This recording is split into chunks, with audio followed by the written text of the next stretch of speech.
My apologies for the holdup, ladies and gentlemen. I've been having so many different just issues with the internet and issues just with my programming and everything, but haven't missed much. The preseason game just started. It's currently 2nd and 15. The Vikings are at their own 4-yard line, and I saw Mr. J.J. McCarthy do a little out route to number 13, standout training camp Ty Felton.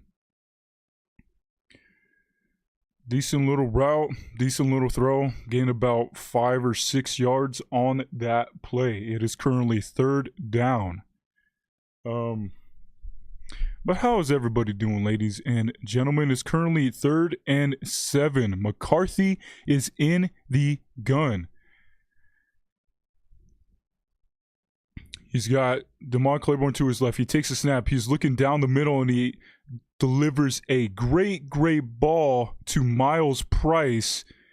But Ravens defenders are saying that he dropped the ball, and Miles Price looks pissed, and it looks like he did, unfortunately.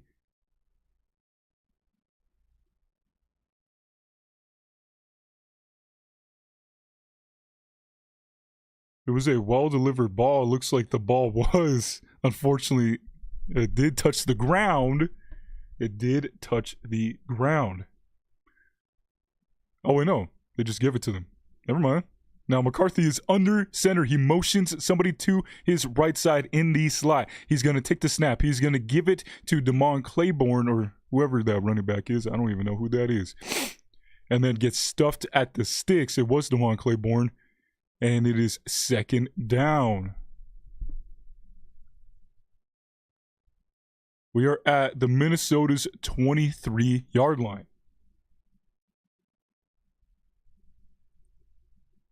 Is the audio good, guys? Is everything good? Am I even live? Oh, man, that was pissing me off, on God.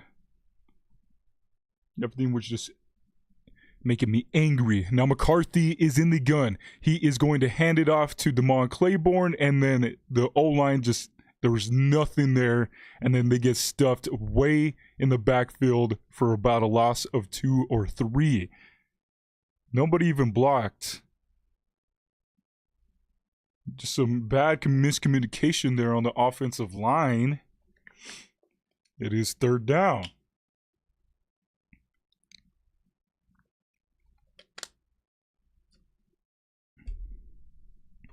Okay, it is 3rd and 13.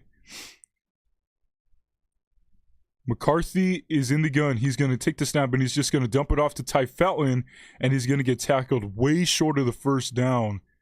Nowhere near the 1st down, and here comes the punt team. They should just have McCarthy in the entire time. You don't need to have Carson Wentz. He's kind of already proved that he's kind of QB2. He was lighting it up in MetLife last week.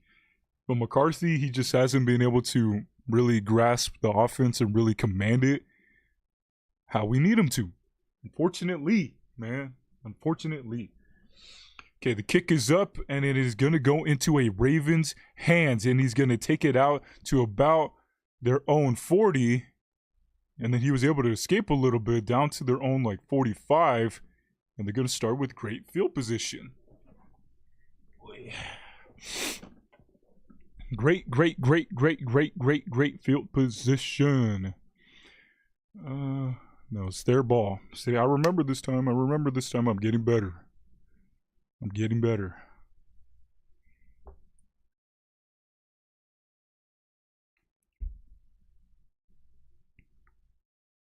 How's everybody's morning been this morning? Let's see. We are on commercial break. Just have to double check some stuff on my live streams and everything. Can I show the game? Unfortunately not. Mr. Bot. I don't know how to pronounce your name. My apologies. Why is some of this stuff not showing up on the screen? And besides, I'm just kind of training myself for the regular season, because obviously I can't show any games during the regular season, and so my live play-by-play commentary is gonna be just me, and that's it. Okay, that looks good there.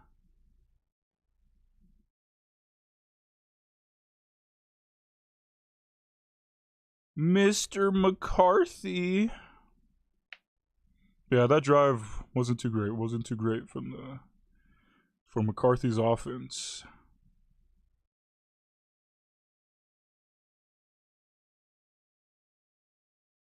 Not very great. Not very great.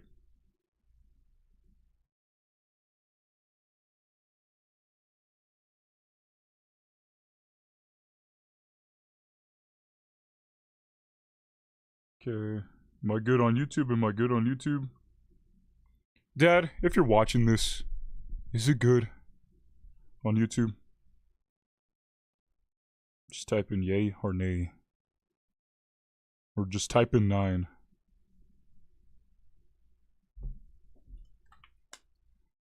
Yeah, I was dealing with some major, stupid, little technical issues. But no matter. I could bitch about it all I want, but now we are here. Preseason Game 2 in US Bank Stadium. Very, very, very exciting stuff. Opening it up. They're doing a gritty cam. There's actually a good amount of people over there. Like, majority of the seats are filled. Oh, look at US Bank. Look at Minneapolis showing for the boys. Okay, so Baltimore is at their own 42-yard line. And I don't know who's playing for them, but he's under center. He is going to hand it off, and then he's going to get about 2 yards on the play. And it brings up second down.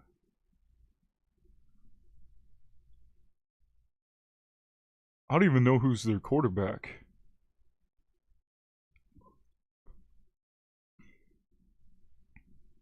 Is this Snoop Huntley? I don't even know. Okay, now they are in the gun. He's got a running back to his left, and he's going to take the snap. He's looking down the middle. There's some pressure in his face. Unfortunately, couldn't get to him. There is a flag on the play, and he's going to take off, but get pushed out of bounds at the line of scrimmage. There's some nice pressure from the defensive line. Let's see what the penalty is. It is holding on the offense. That is going to bring the sticks back, or that's going to bring them back 5 yards. Oh, yeah, it was holding. It was on the guy that was showing pressure. It was Ty Ingram Dawkins with the pressure.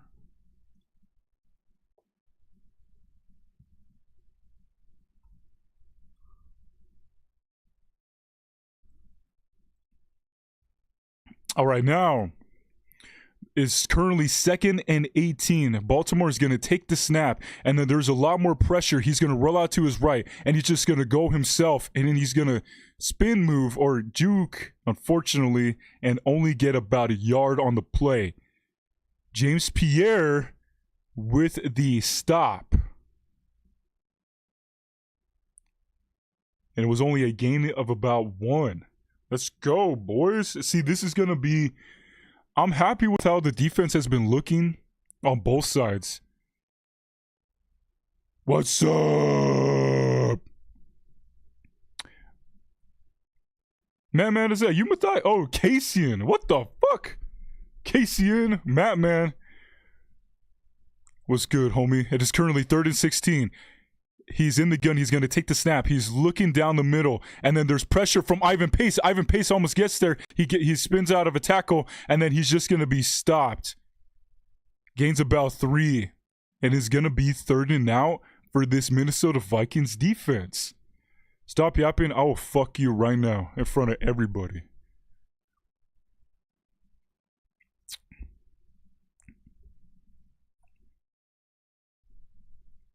A great stop from this Minnesota Vikings second team defense. James Pierre was all over those plays, bruh. Majority of it was him. We're driving to OKC. What the hell is OKC? Whatever it is, be careful. Oh, interference from Ty Fallon from the kick, ladies and gentlemen. That is going to be a penalty on this Baltimore special teams.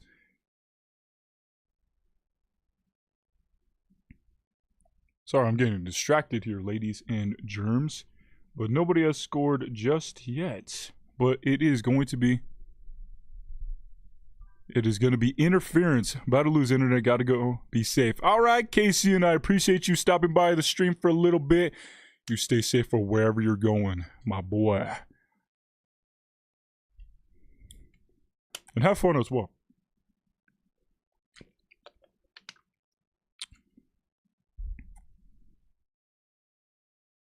Okay, now they have a commercial.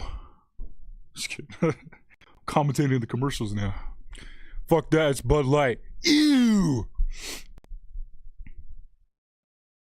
Now it's showing Caleb Williams. Okay, I'm gonna get real about Caleb Williams this year, okay? So we all know that we don't like the Chicago Bears, right? My thing is that I feel like the Chicago Bears are gonna be one of the top in the division for sure. I feel like Ben Johnson is going to get it done. I feel like Caleb Williams is just going to get even better. So, yeah, I don't know. I just kind of feel like the Chicago Bears could be a pretty good team this year, a pretty solid team at least. I could see them winning. I could see them winning about like I can see them winning about like 13 games this year. And Caleb Williams having a MVP kind of season, you know? So, we shall see. We shall see. Of course, we don't want that to happen. But I hate how this has like a little... Oops. Close. Thank you.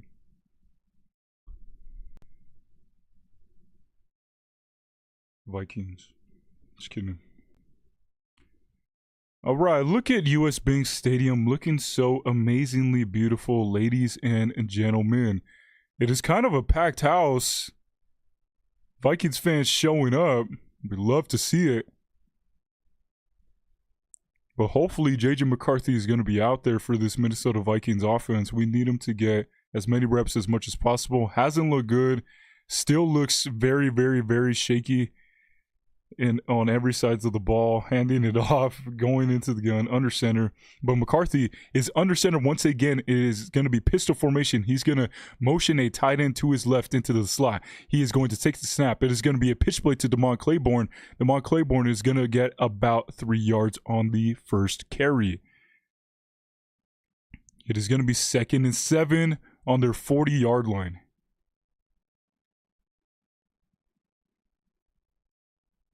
But luckily, let's hopefully get a first down and a little bit more. You gotta show us something, Mr. McCarthy. Now he is in the gun. He's got nobody in the backfield. He's gonna take the snap. He's looking, and then he is just gonna heave it downfield for somebody, and then give Ty Fallon a chance. What an amazing adjustment and grab from Ty Fallon. And they are at the Minnesota Vikings. Now they're at the Baltimore Ravens, about 5-yard line. A great adjustment, very, very, very great concentration from McCarthy and giving Ty Fallon a chance. Great adjustment from number 13.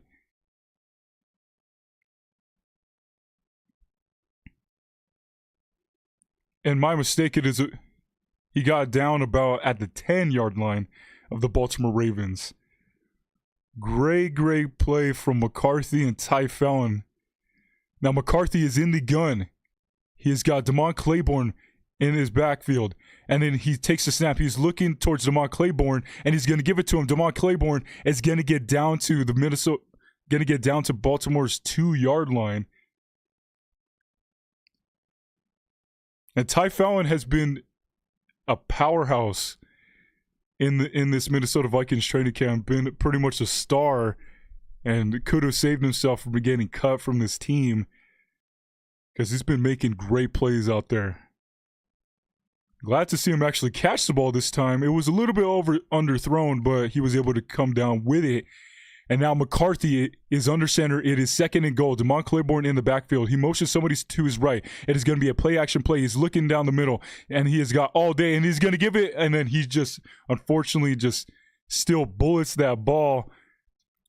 Ty Fallon was not able to come down with it.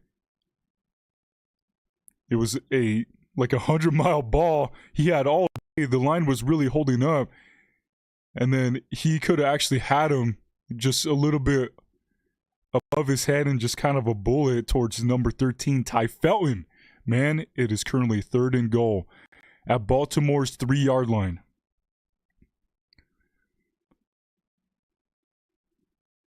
Third and goal for the Vikings. McCarthy is under center. Damon Claiborne in the backfield. He is going to hand it off to Damon Claiborne, and he's going to get stuffed. Unfortunately, not able to get into the end zone, but gains about 1.5 yards on that play. It looks like KOC is going to go for it. The man got a little twinkle in his eye, and they are going to go for it. It is 4th and goal. Let's see what they're going to do here now, ladies and gentlemen. They want points on the board. The Minnesota Vikings are cheering for this Minnesota Vikings team. They love seeing them go for it on 4th and goal. And McCarthy is in the gun. He's got Damon Claiborne to his right, 2 receivers to his right and a receiver to his left. He motions Price to his right. He's looking Price's way. He's going to give it to him, and then it was way too high for McCarthy. Wide open. Right through his hands, ladies and gentlemen, unfortunately. And is going to be turnover on downs for this Minnesota Vikings offense. The Baltimore Ravens are going to start at their own 2-yard line. Okay. So here's what I'm going to say about McCarthy right here. So what was a recurring theme for this team last year was a lot of dropped passes. And evidently we were just like, oh, it's like a lot of these guys, everybody was dropping balls. TJ Hawkinson, Justin Jefferson, Jordan Addison, Aaron Jones. A lot of people were dropping the ball.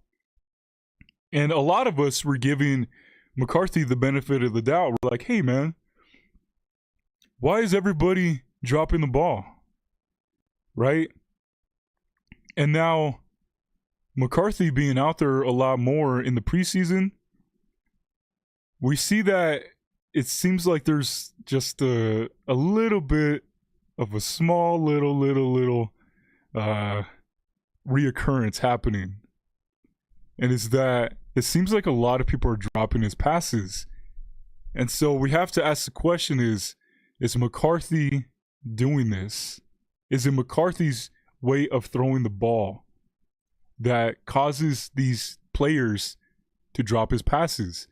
And I think there is a lot of, solid evidence to say, unfortunately, that the way that McCarthy is throwing the ball is just not up to par. And it causes these guys to not anticipate the ball, and the ball is just not coming out right. And it looks like it's pretty evident because there was 2 wide open touchdowns for this Minnesota Vikings team. One little out route to Ty Felton to the left side. It was a little bit high, and it looked like he just zipped it in there. And then a little out route, just simple 1-2 to the right side. Miles Price was wide open over his head, and it was kind of like a bullet. It seems like it's just a reoccurring theme for McCarthy that he just cannot put any touch in this on those balls, unfortunately. And so you kind of have to just say, it seems like it's just McCarthy's fault, unfortunately. And which sucks, I thought he would get a lot better with his touch passes. And it was a great drive from this Minnesota Vikings offense. And unfortunately, it just seemed like McCarthy just like slinging it in there. But anyways, They are at their own 2-yard line, the Baltimore Ravens. They are under center. He's going to motion a tight end to his right side. He's got a running back in the backfield, and he's going to give it to them, and he's just going to get stuffed at the line. And there was Caleb Banks, the Minnesota Vikings first-round pick, number 18, or took him number 18 overall with a great stop. Just stopping him. And then he just, the boy literally was carrying the man into the end zone. Was able to stop him at the line of scrimmage. It is currently 2nd and 8, actually. They gained 2 yards. And he's going to look. And then he's looking, and then there was going to be a safety. Almost throws it out. Luckily, it is going to be 3rd and 8. Tyler Batty almost getting to the quarterback. He was panicking out of his mind. Dominic Orange was getting there as well, same as Jay Ward. But he was able to get the ball out just in time. But it is 3rd and 8 for this Ravens team, ladies and gentlemen. Hey, the Vikings fucking defense on all sides, second and first, has been absolutely astounding. Now, this Minnesota Vikings stadium is roaring here. All right, now it is 3rd and 8. He's going to be in the gun. He's looking down, and then it is going to be an incomplete ball. Great coverage from number 38, Armstead. And it is 4th and 8. The play clock was running down. He could not get it out in time, or he was able to get it out in time, but there was Armstead for the great coverage, and it is going to be 3rd and out. Another great showing from this Minnesota Vikings defense, and it just looks like they're going to be a powerhouse this year, ladies and gentlemen, and I can't wait for them to just absolutely destroy everybody. All right, they're punting it from their own end zone, and it is going to be a pretty good punt. Ty Fountain is going to take it out, and he's going to be able to get to about the 49-yard line. And it is currently still the first quarter, 0 points on the day. But hey, we get the ball once again. We get the ball once again. Watch a bit on TV because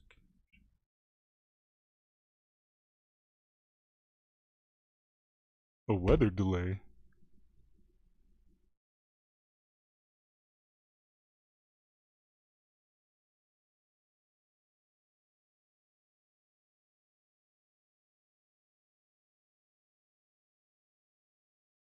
Sorry, my mom is texting me.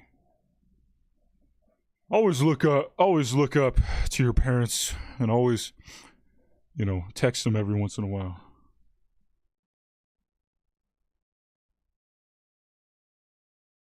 That's awesome. But they are watching the game. It is currently a commercial break. All right. Please put McCarthy out there once again. He had a great drive, just unfortunately in the red zone, just was not able to get it done, was just slinging that ball 100 miles an hour. Still a reoccurring issue for number 9, unfortunately. I'm wearing a shirt supporting the boy. But the showing that he's been showing in the preseason hasn't been very great. The only great play that he's had is that deep ball to Ty Fallon. Was pretty behind him. If it was a competent corner, it would have been picked off, or at least a little bit better contested. Would have been contested better, but nonetheless was still a great throw and still a great adjustment from number 13 Ty Felton.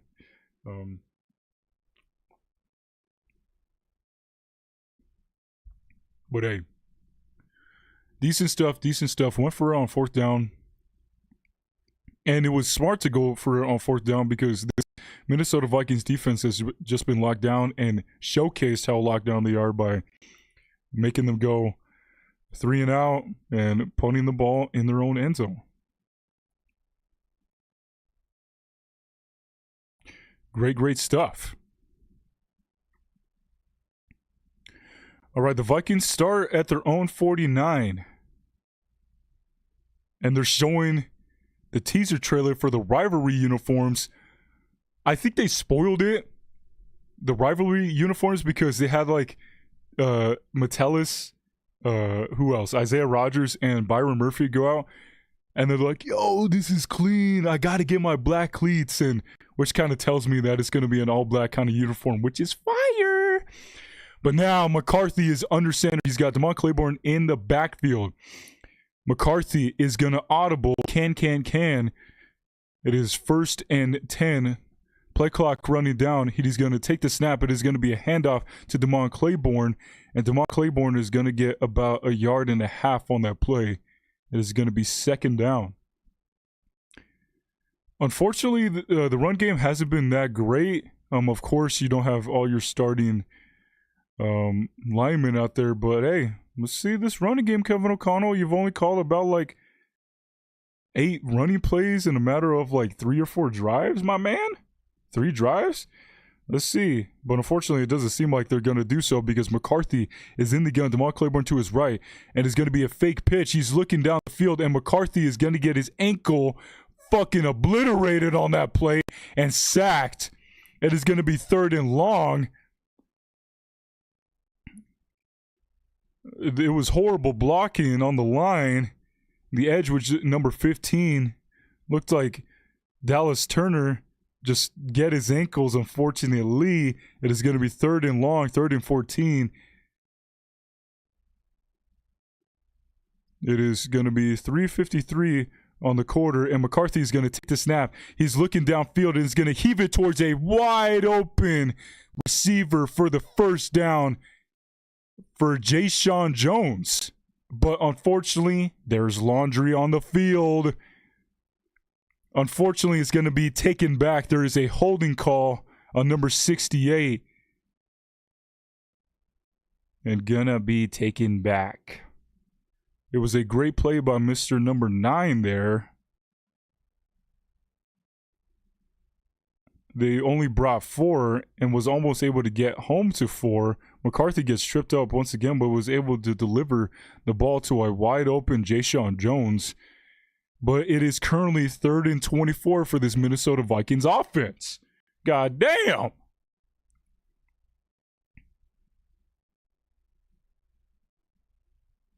But McCarthy looks a little bit more calm and poised during these last couple of drives here. And let's see what he does here. He is in the gun. Damon Claiborne to his left. The play clock is running down. He's going to take the snap. And he's just going to be a handoff to Damon Claiborne. It was somewhat of a smart play call there because they only sent 4 on the edge. But here comes the punt team, unfortunately not able to get the 1st down. Now they're showing Damon Claiborne and Aaron Jones talking with each other. Aaron Jones looking all hot and shit with his change in his... Looks like JJ McCarthy, Justin Jefferson gave him some of his Oakleys. But here comes the punt. It is a low snap. Gonna punt it away, and he's gonna do a fair catch to about their own 12-yard line. Decent punt. Josh Metellus is mic'd up for the 4th quarter, ladies and gentlemen, and that's gonna be great for us. But yeah, I feel like our uniforms are gonna be in all black and purple uniforms, ladies and gentlemen, like that.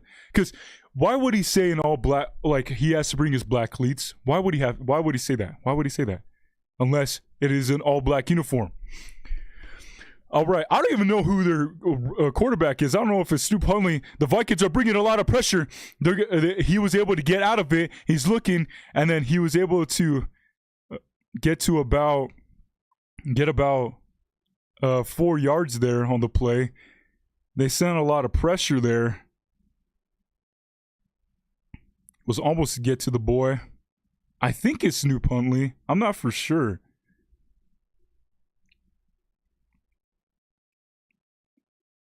Now they're showing number 44, Josh Metellus highlights. They're showing the Sam Darnold era whenever they played the 49ers. But anyways, it is 2nd and 6. It is going to be a pitch play to the right side, and he's going to get stuffed into the backfield. Almost lose a yard, but he was able to get to the line of scrimmage. Now they are showing Josh Metellus and Theo Jackson. Those some clean-ass Oakleys. Should I sacrifice my college fund to get some Oakleys? Everybody in the chat, should I do that?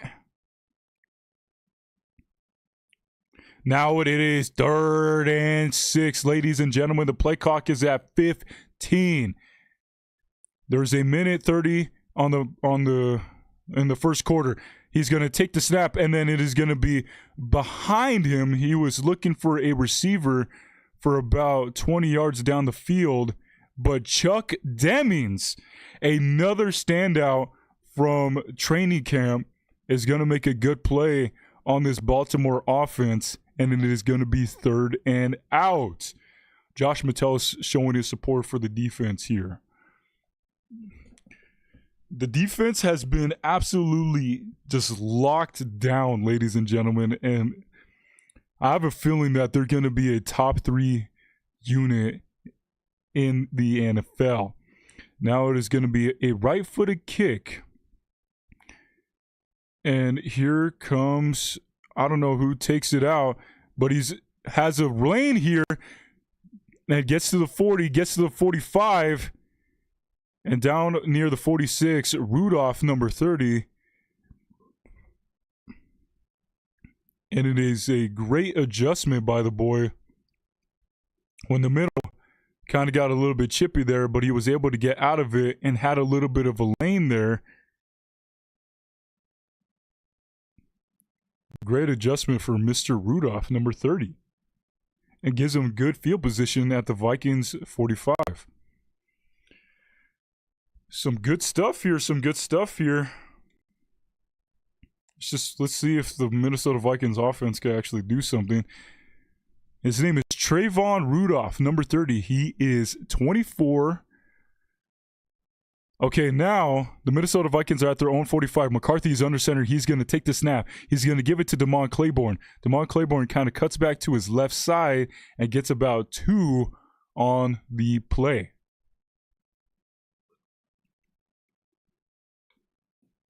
It's going to be 2nd down and 8. Oh, man.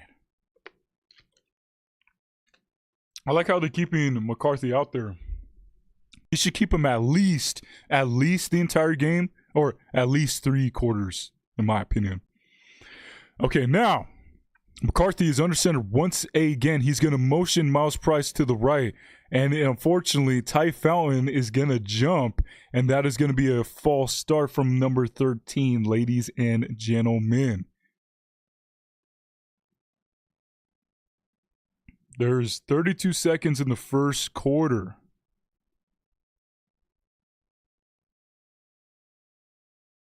It is going to be 2nd and 13. The clock is winding down.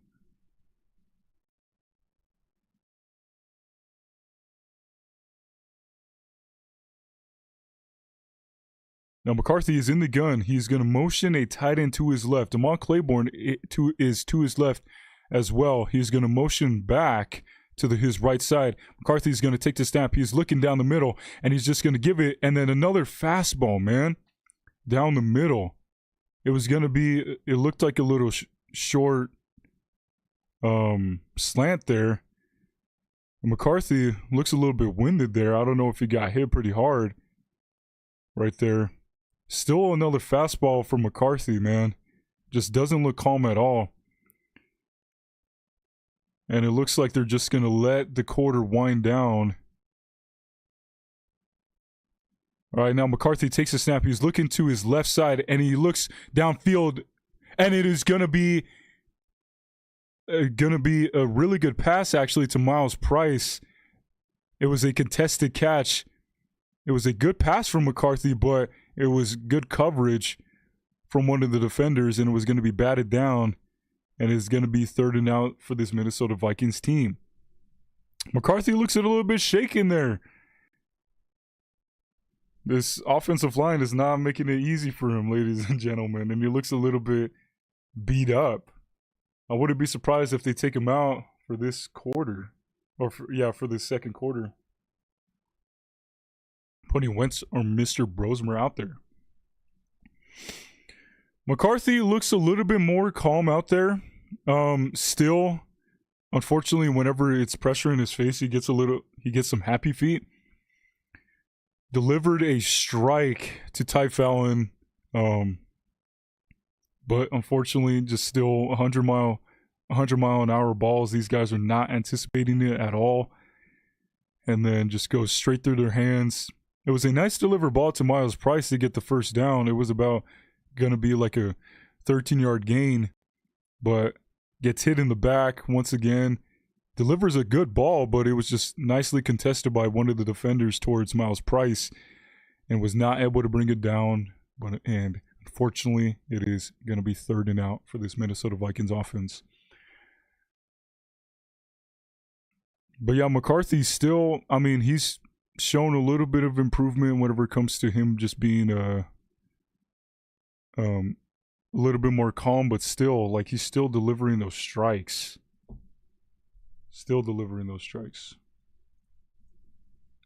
It is going to be Baltimore's ball. How's everybody's fine Saturday morning? It's currently 11:44 in my area. And now they're showcasing the outside of US Bank Stadium. Look how beautiful Minneapolis is, ladies and gentlemen. You can't see it, but man, it is a beautiful place. I am actually going to be going to Minnesota during the Buffalo Bills game. That's going to be a lot of fun. I'm going to give you guys a lot of content, as much clips as I can for you guys. And now it is going to be a punt. It's going to be a good punt, a fair catch, and they are going to start at their about 12-yard line once again.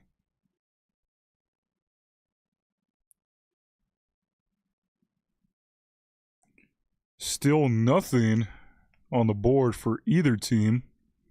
And Baltimore is going to start at their own 9-yard line.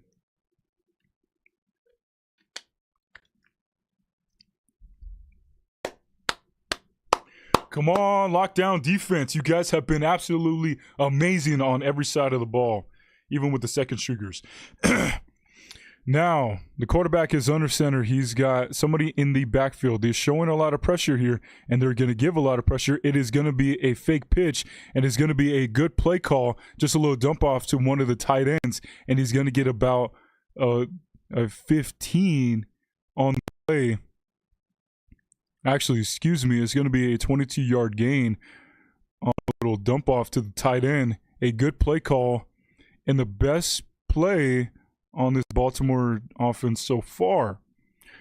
A good start for the second quarter for this Baltimore offense. And now he is under center. He's going to take the snap, and then he's going to hand it off, and he's going to do a little cutback. He was able to stiff arm one guy, but luckily there was a defender, and then they were going to get stopped at the line of scrimmage, about a gain of 1. Now they're showing a clip of, I think, a preseason game, or maybe not a preseason game.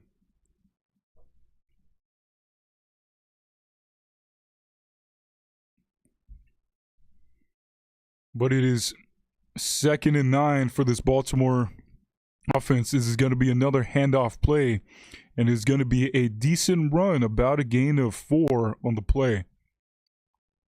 It is going to be 3rd down.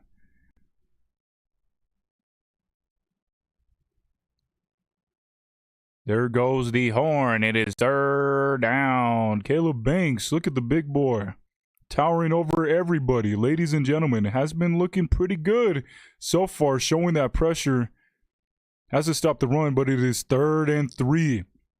The quarterback is in the gun. He's got a running back. He motions him to his left. Looks like the Vikings are showing a lot of pressure. They actually back off, and then he looks to the right side. It is going to be caught for the first down and a little bit more. I think that's their first down. Chuck Demings was not able to read that play and stay with the boy and to get them the first down. I think that's their first down of the game, actually. They're actually giving it to them a little bit harder here. Pause, no pause. This Ravens offense, and now he is under center. And he's going to take the snap. It is going to be a play-action play. He's looking down the middle, and then it's going to be a beautifully delivered ball for the first down. For his second reception, the tight end from earlier, that was a little dump-off. There was some pressure there, but he was able to get the ball out. Perfect timing. And this Ravens offense is moving the ball here. Tackle made by Jay Ward and another defender. It is 1st and 10. He is under center. He is going to hand off the ball. He's got a little bit of a lane, but now there is a flag going to be potentially holding on the offensive line there.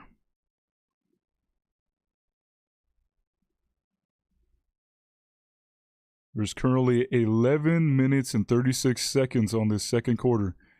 It is going to be holding on the Baltimore offense, and it is going to be a repeat first down.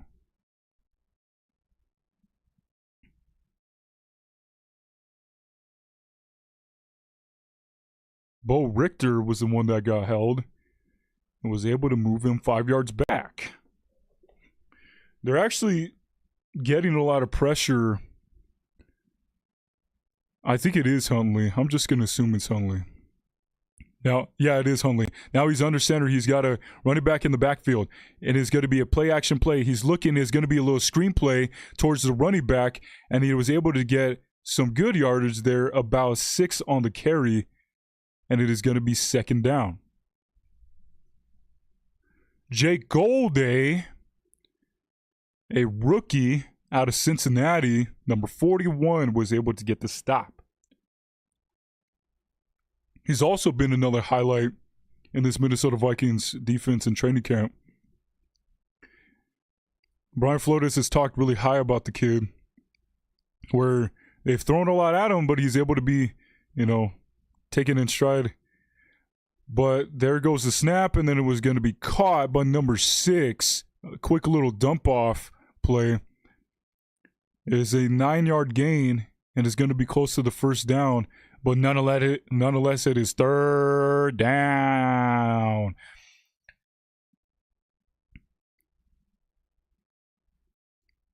US Bank Stadium is roaring right now. It is 3rd and 2. Tyler Huntley is going to be under center. The Minnesota Vikings look like they're going to bring about 6. And he's going to take the snap. It is going to be a pitch play to the right side. And there goes a beautiful stop short of the sticks for a loss of about a yard. Number 48, Roberts, with a great play. And Jay Ward in there as well. And here comes the kicker. Is going to attempt a 49-yard, or is it a 49-yard? I can't tell. But it is going to be a field goal attempt. A right-footed kick is up, and it is good, right down the middle. And now we finally have some points on the board. It is currently 3-0 Baltimore Ravens.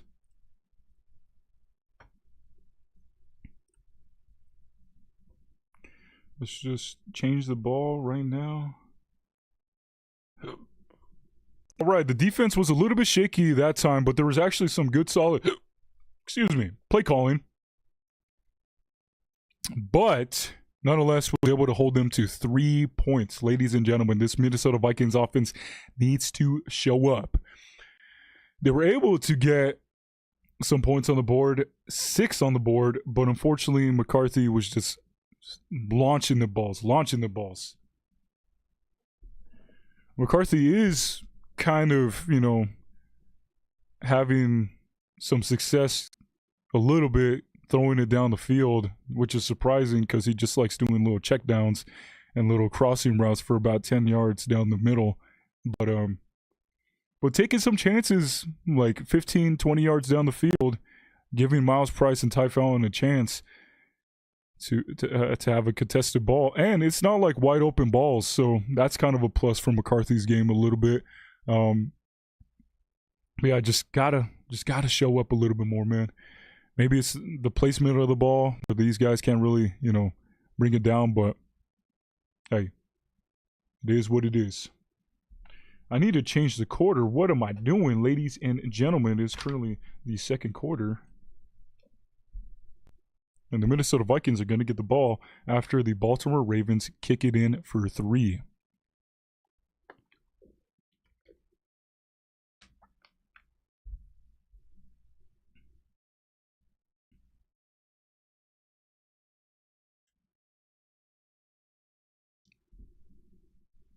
Look at US Bank Stadium, ladies and gentlemen. The Minnesota Vikings fans have showed up. A lot of the times I've been seeing these preseason games on other teams that the stands are pretty much open, man. But hey, these fans love them some Minnesota Vikings football, regardless if it's second stringers, third stringers, they are going to show up, ladies and gentlemen. One of the best fans, maybe the best fans in the NFL. Let's go.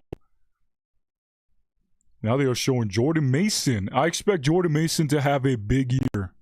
A big year. Trading off snaps between Aaron Jones and him. There is a kick, a good kick, and they're going to return it from about the 2nd-yard line, and Damon Claiborne is going to get stopped for about 19 yards there. And they're showing Jordan Mason, showing his explosiveness. And I expect it, like I said, I expect him to have a big year, especially with their new philosophy of the offense, where they're going to be trying to running the ball as much as possible. The run game, first preseason game with all the ones out there was actually a great showing. Aaron Jones averaged about like 7.7 yards a carry, and same as Mason, where he averaged about 5, which is great. It is one drive, but still. Okay, now Wentz is actually out there. He's going to hand it off to Damon Claiborne for a gain about of 3. It's going to be 2nd and 7. Mr. Ginger Wentz, ladies and gentlemen, showing his stats. He played 5 games last year, 1,216 yards, 6 touchdowns, but 5 interceptions. Unfortunately, Kevin O'Connell was trying to kill the man. He had a hurt left shoulder and was getting obliterated because our offensive line sucked. Now it is 2nd and 7. Wentz motion, somebody to his right. He is under center. He's got somebody in the backfield. Wentz is going to take the snap. It is going to be a play-action play. It's going to be a little bit too high there. Could have actually been... It was tipped and could have actually been intercepted, but luckily a defender was just way too far away. It was a great play action, but the ball was just a little bit too high. The ball was intended for Dante Fleming. Just a little bit too much from Mr. 11, Carson Wentz. It is currently 3rd and 7, ladies and gentlemen. Wentz is in the gun. Damon Claiborne to his right. He is going to take the snap. He is looking his left side. He's just going to throw it down, and a beautiful ball towards Bell. But unfortunately, there's going to be a flag on the play. But it is going to be a first down nonetheless. Or never mind. There is no flag, I guess. I thought there was a flag. Oh, wait, no, there is a flag. Okay, it is on the defense, luckily. It is going to be a first down for this Minnesota Vikings team, ladies and gentlemen.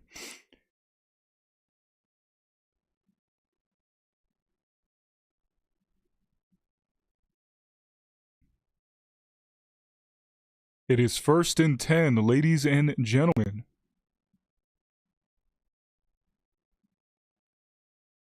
Wentz is in the gun once again. He's got Damon Claiborne to his right. He motions somebody to his left.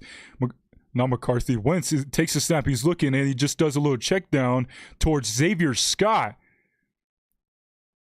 And then breaks one tackle, and it is a gain of about 8 yards on the play. It's going to be 2nd and 2. Wentz had a little bit of pressure up in his face, but was calm and was able to deliver the ball, a little check down towards Xavier Scott for about, it's actually 7 yards. Oh, they're confusing. It's 2nd and 2, and then there was also 2nd and 3 on the play. But luckily, they actually hand off the ball to Xavier Scott, and Xavier Scott was able to break a couple tackles there and gain about 5 or 6 on the play. But unfortunately, there's laundry, and it is going to be on the Minnesota Vikings for holding. And it is going to be 2nd down. Xavier Scott almost lost the ball there, but was able to hold on to it. And it is going to be 2nd down. There's currently 7 minutes and 16 seconds in the 4th quarter. It is going to be 2nd and 12, ladies and gentlemen. Xavier Scott is in for Damon Claiborne here.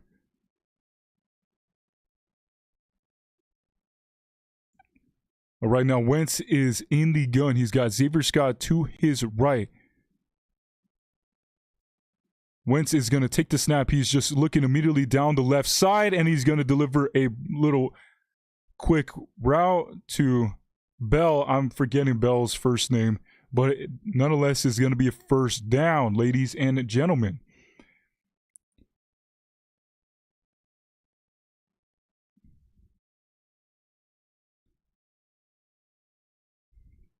A great play by this Minnesota Vikings offense. And the Vikings are moving the ball pretty well here. Okay, now Wentz is going to motion somebody to his left. He's going to be in the gun or under center once. He's going to be under center. Xavier Scott in the backfield. And it's going to be a handoff to Xavier Scott. There's going to be a little bit of a hole there. And he gets about 5 yards on that carry. They're going to be down midfield at the 50-yard line. Xavier Scott was a fan favorite last year. Haven't seen a lot of him. Looks like he's going to be either a 4th-string, potentially maybe still the 3rd-string running back, but see how Damon Claiborne does. See if he gets the nod for the 3rd guy there. They're showing Wes Phillips. Now it is 2nd and 5. Carson Wentz is in the gun. Xavier Scott to his left side. He's going to motion 2 guys to his right. He's going to take the snap. It's just going to be a quick dump off to number 89, and he's going to be able to get the 1st down. A gain of 5, actually a gain of 6. Dylan Bell. A good little play call for this Minnesota Vikings team. Good blocks by Dante Fleming, and is able to get 6 on the play. Look at KOC, man. Look at KOC. They're currently at the 45-yard line in Baltimore territory. They are going to motion Dylan Bell to the left side. Carson Wentz is under center. Xavier Scott in the backfield. The play clock is running down. Was able to get it off. Xavier Scott is going to get the carry and is going to be stuffed. Maybe a yard lost on that play. Is going to be 2nd down.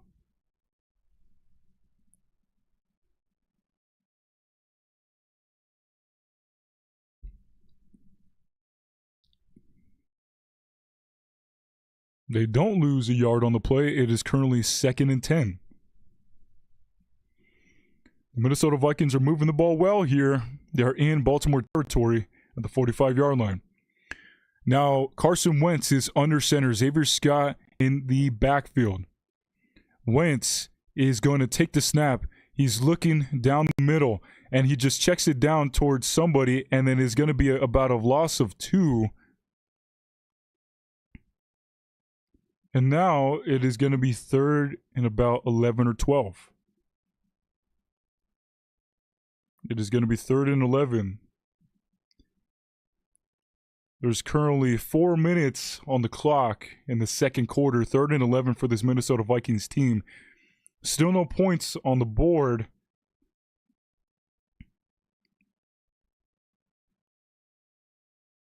And now Wentz is in the gun. He's got Xavier Scott to his right side. He's going to motion Jayshon Jones to his left side. Now he's going to take the snap. He's going to look, and then now there's something happen where it just glitched. And then unfortunately, Wentz is going to go down from a sack. There goes Carson Wentz, and is going to be a punt from this Minnesota Vikings team. My live stream glitched, unfortunately, but no matter, because they showed a replay and Wentz just got obliterated by 2 big dudes. God damn. And now number 47, Thomas, is going to do a right-footed kick for the punt, and then is going to be a fair catch to about the Baltimore's 12-yard line. It is 3-0 Ravens, unfortunately. There is 2 minutes and 39 seconds to these, or 3 minutes and 39 seconds in the second quarter. No points for this Minnesota Vikings team.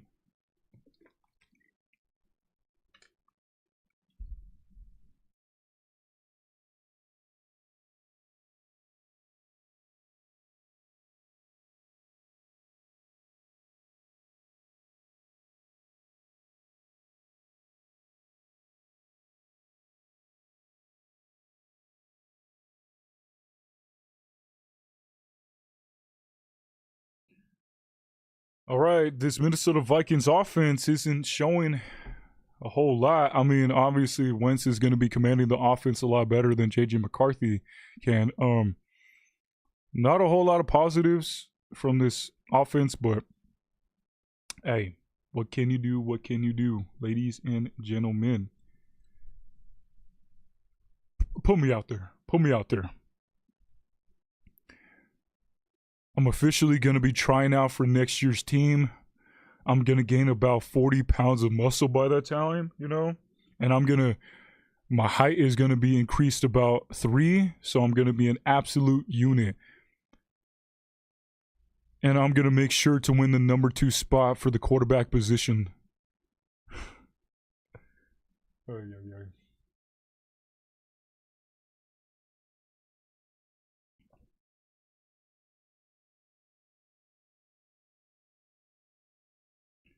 Ay, ay, ay, ay, ay, ay, ay.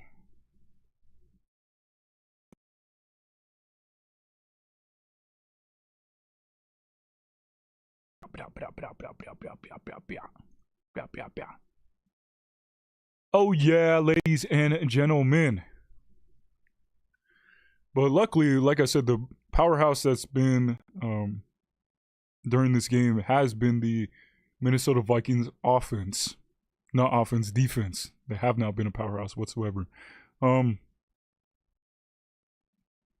I just hope that, you know, the first string offense shows a lot better. Second string defense has been, you know, pretty locked down and has been a good show. Look at the main man, Paul Allen, on the screen right now. A handsome, handsome man, a living legend in the Minnesota Vikings building. With the drip, stunting on them with a beautiful, beautiful light purple suit and a dark purple tie on, ladies and gentlemen. I hope to one day be commentating next to him one day. But no matter, it is going to be a handoff, a beautiful play, stopped at the line of scrimmage from number 48. It is going to be second down. Number 48, Roberts. He's been showing great pressure and has been getting to the backfield a lot consistently, ladies and gentlemen. And the Baltimore Ravens have a new quarterback, number 12, that is not going to be, what's-his-face, Cooper Rush. I don't know who it is, but he's going to be in the gun, and they're showing a lot of pressure here, and he's looking down the middle, and it is going to be a deflected pass from number 97. Somehow he just goes... It is a lineman, and somehow he just drops back into coverage and is able to tip the ball. And it's going to be 3rd down, 3rd and 9 for this Minnesota Vikings offense or defense, ladies and gentlemen. This Minnesota Vikings defense has been showing a lot of pressure and making them very, very, very uncomfortable. It looks like they're showing that they're going to be bringing about 7, and he's going to take the snap. He's looking down the left side, and he's going to get out, luckily, and then get stopped short. He takes it out, gains about 9 yards there. Literally just 1 yard short of the first down. And there goes the 2-minute warning, ladies and gentlemen. Wow, wow, wow, wow, wow.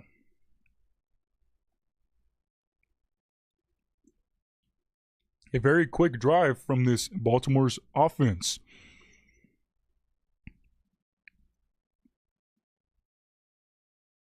Ladies and gentlemen. Let's see here.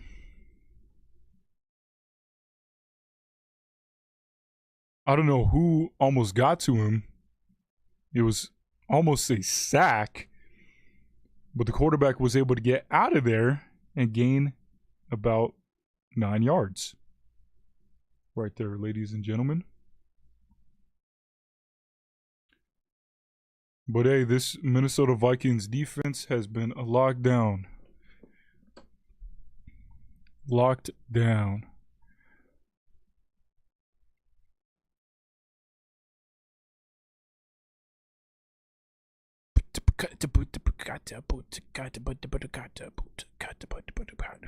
It's currently commercial break.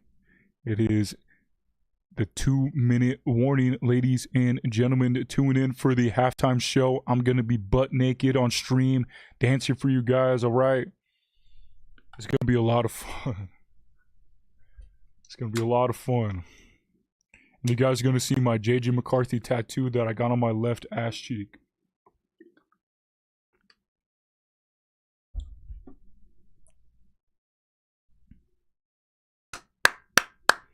Tune in for that. Tune in for that. If you guys want to donate as well. Just kidding. I'm hungry, man. I didn't eat this morning because I was dealing with technical issues.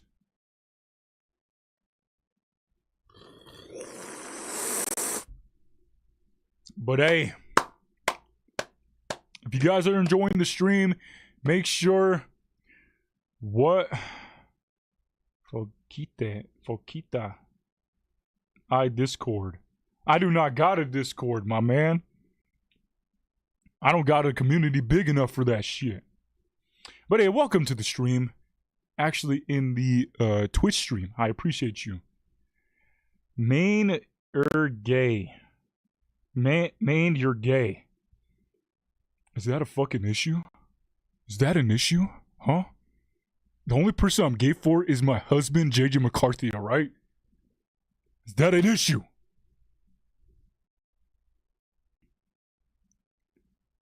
From your gay? Is that a fucking... Now I'm confused here. Are you calling me gay or you're from gay? You're gay.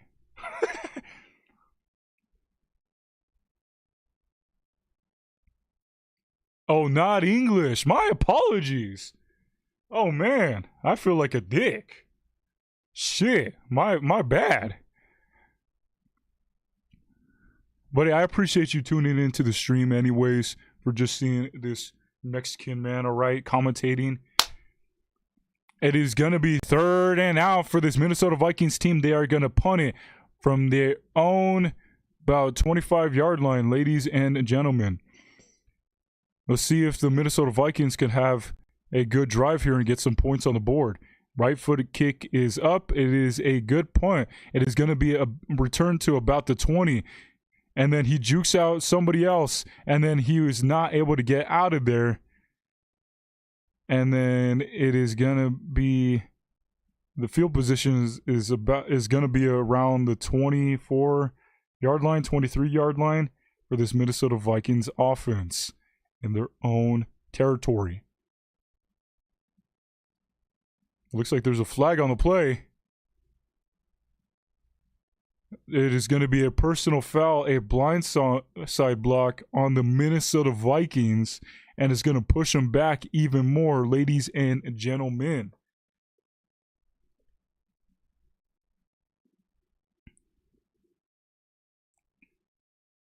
Unfortunately.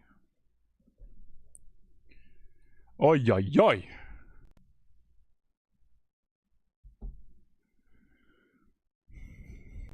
Really, really bad field position for Carson Wentz in this Minnesota Vikings offense, but I guarantee there's going to be. I just feel like they're going to have a deep ball to Miles Price or Ty Felton and just heave that motherfucker down the field. And then it's going to be a touchdown. Watch. I guarantee you. KOC does that shit.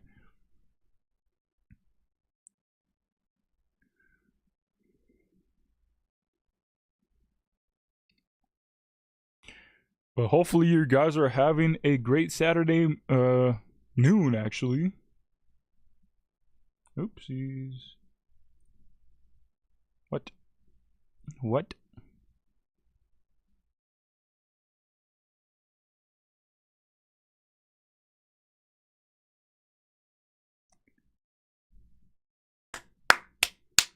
I'm getting hungry now. That's not a good sign. I'm gonna start getting angry.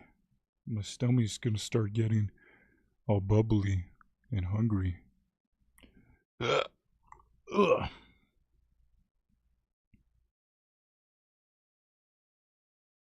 The Minnesota Vikings are going to start at their own 9-yard line. In tribute of 9, they start at the 9-yard line, and in his honor, they're going to take it on their own 9 and then drive all the way to the Baltimore Ravens 9 and score 6. Watch. I guarantee, ladies and gentlemen. I guarantee it. Ay, ay, ay. Dad, are you in here? Type in the chat if you're in here. I doubt it, but I don't know if you're doing something. If mom has you slaving away like usual on Saturday mornings, type 9 in the chat if you're being held hostage.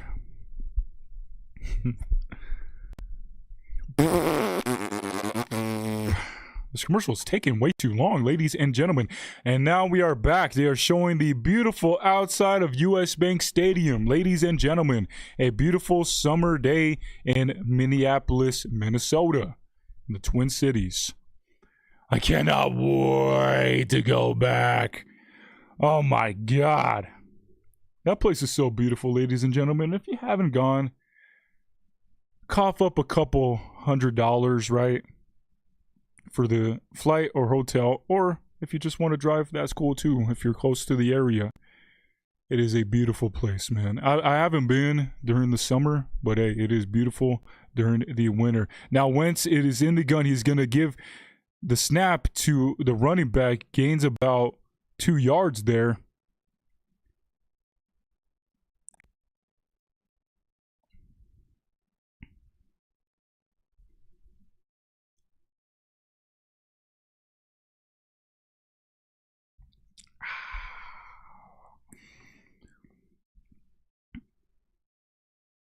Oh man, I just spoiled myself, bro.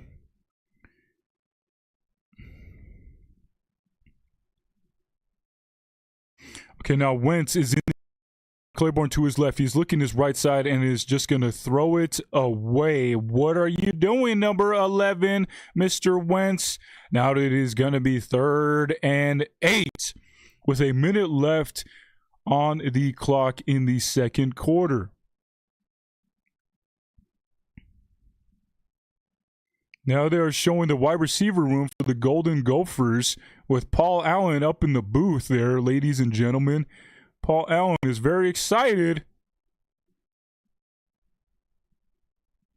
Okay, now it's 3rd and 8. Wentz is in the gun. They are showing some pressure. Looks like they are going to bring about 7. They do bring 7. Wentz down the left side, delivers a strike to Dante Fleming. They got to hurry up and get the ball going here, ladies and gentlemen. It is going to be a first down.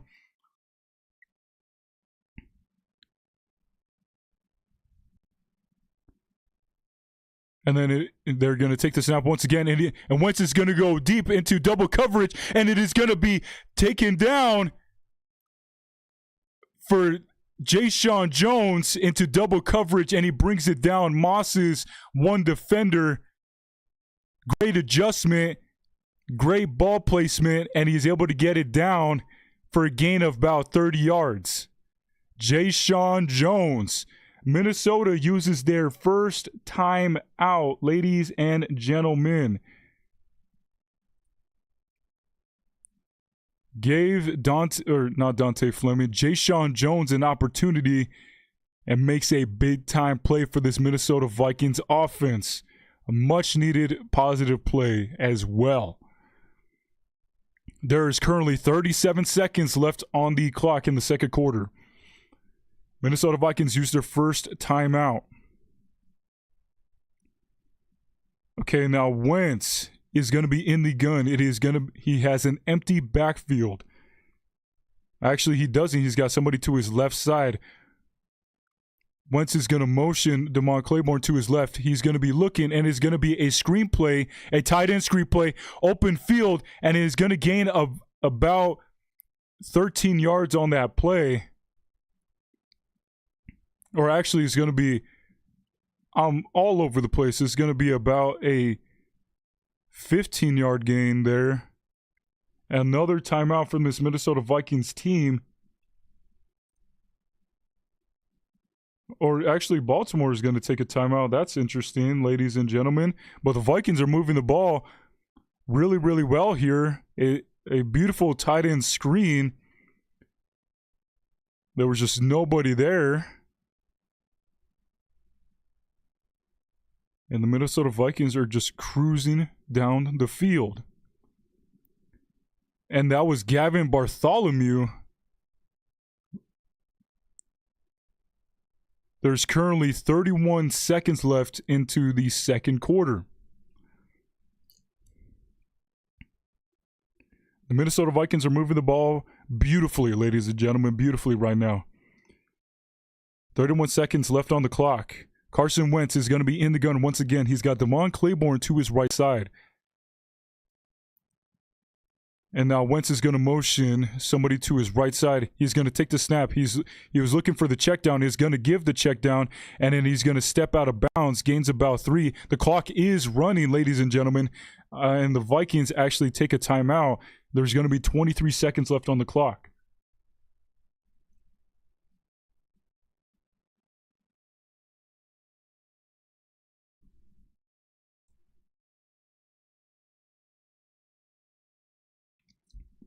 The Vikings are down around near the Ravens' 16-yard line. Great field position. At minimum, a field goal. You got to bring Will to throw out there, man. You got to bring him out to give us at least some points on the board in this first half.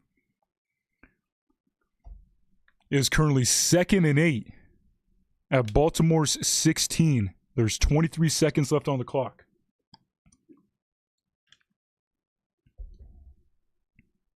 No, actually, I'm way far away.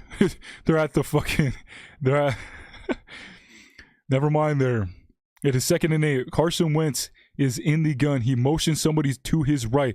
Wentz is going to take the snap. He's looking down far, and then he's going to get sacked, unfortunately. He's going to be taken down. It is going to be 3rd down and long. They're letting the clock run down, ladies and gentlemen. What the hell is happening here? It looks like they're just going to maybe just go for a field goal. But really bad blocking by this Minnesota Vikings offensive line. And the Vikings used their last timeout.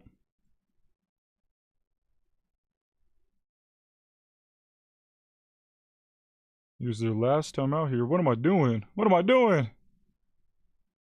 Oh, here we go. Wait, no. No. No.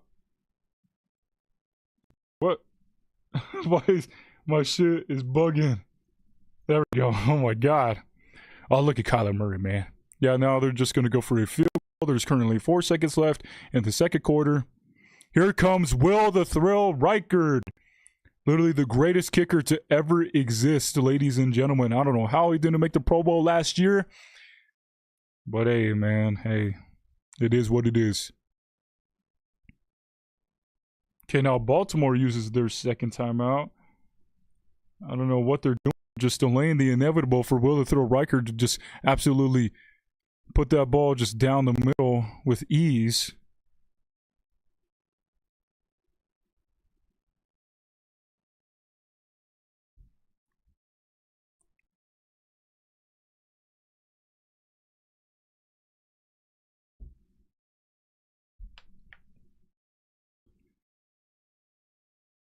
Let's get some points on the board, ladies and gentlemen.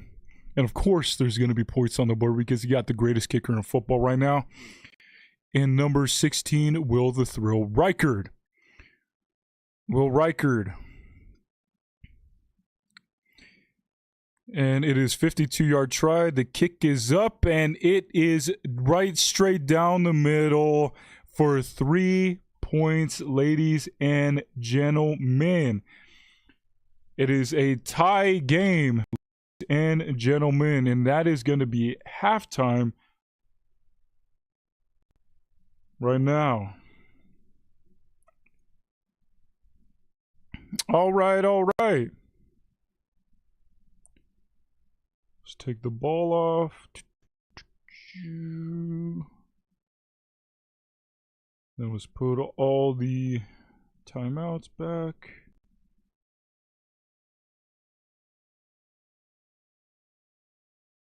What the hell?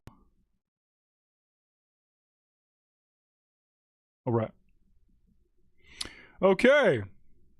Halftime breakdown, ladies and gentlemen. So they had JJ McCarthy throughout the whole first half, or the whole first quarter, excuse me. Whole first quarter for this Minnesota Vikings team. Not a great showing once again from JJ McCarthy. Still has a lot of issues having happy feet, unfortunately, and my man still just throws piss missiles, and these guys just can't anticipate the ball. And whenever they do know that the ball is coming towards them, the ball is just either way too high and way too fast from JJ McCarthy. Yeah, not a great showing once again from JJ McCarthy. I don't know if they're going to bring him out once again for the second half. I would like to see him come out again for the second half. But some positives from JJ McCarthy is that he is taking more chances down the field for long balls.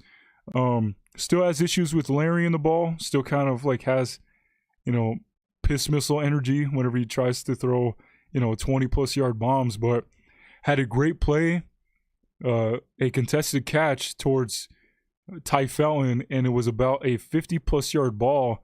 Great adjustment for Ty Felton. Was a little bit behind, but like I said, great adjustment, and was able to come down with it and get the Minnesota Vikings into Baltimore Ravens territory and in the red zone.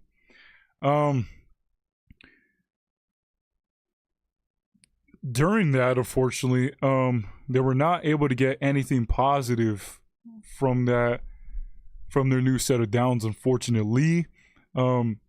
McCarthy had a wide open Ty Felton to the left side, a little out route, but once again, a huge glaring issue is that he just throws the ball with so much velocity that these guys just can't anticipate it and can't bring it down. And then it is third down, or that was third down. Oh no, actually that was second down. And then third down comes up, they hand it off to Damon Claiborne, gets him down to about the 2-yard line, and then it is going to be fourth down. Fourth down comes along. It is a great play call from Kevin O'Connell. Unfortunately, the issue still stands that McCarthy just absolutely just zips it to the wide receivers, and it was intended for Miles Price, but it was just way too high and way too fast for Miles Price to bring it down. And then, unfortunately, his turnover on downs. But moving on to defense, is that the defense locked down. This defense, even with the second unit, they've been just bringing so much pressure on Snoop Huntley. And on the new guy, I don't know what quarterback they had, but stopping the run, stopping pass plays, just putting way too much pressure on these guys where they just get way too uncomfortable. And that was a 3-and-out for them. A great showing once again, just all around from the Minnesota Vikings defense. Like I said, I expect this unit to be a top 3 unit in the NFL, from every side of the ball, making some great plays, and yeah, just but unfortunately the offense just cannot capitalize on the great plays that the Minnesota Vikings defense are making, and so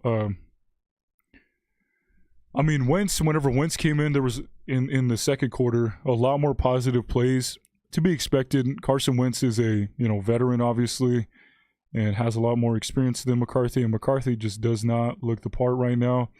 Definitely, we are very lucky to have somebody like K1 to get on this team for pretty much $0, and so it was the right move to move on from McCarthy, unfortunately. And just from what McCarthy has been showing, like, if I'm being honest, it quite literally is a miracle on how we won 9 games that season. Because the way that McCarthy is looking in this offense with the second team, mind you, it is the second team, but just still the way that he's just presenting himself, the way that he's just kind of getting happy feet, the way that he layers the ball and just kind of zipping the ball, he just doesn't look comfortable. And in training camp, whenever the QB competition was happening between him and K1, there was a report where, and I quote, that football looks hard for McCarthy.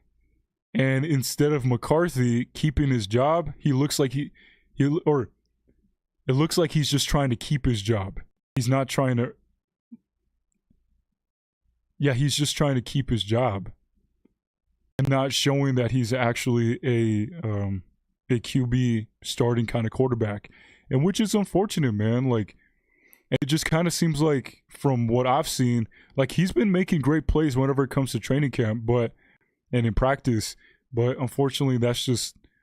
Some quarterbacks are just kind of practice merchants, and it seems like that's the case for Mr. McCarthy, unfortunately. And like I said before, it was a great signing to have Kyler Murray and a caliber of, or just the kind of player that Kyler Murray is, that we should be lucky, Vikings fans. We should be feeling very lucky, because just what, unfortunately, McCarthy is showing here is just not great.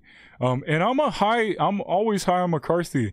Yes, of course, you guys see my videos and whatnot, I just glaze McCarthy, but genuinely, like, unfortunately, it just sucks to see him just not succeed in this system. And it was a right call for the Vikings organization to get somebody like K1 into the building. And like I said before, I'm going to continuously reiterate how lucky we are for K1 to be, coming into this league, or coming into this position for pretty much $0. And so, guys got to be grateful. But yeah, I'm going to be right back. I'm going to take a little break and get myself a little snack, take a little potty break, and talk amongst yourselves, ladies and gentlemen.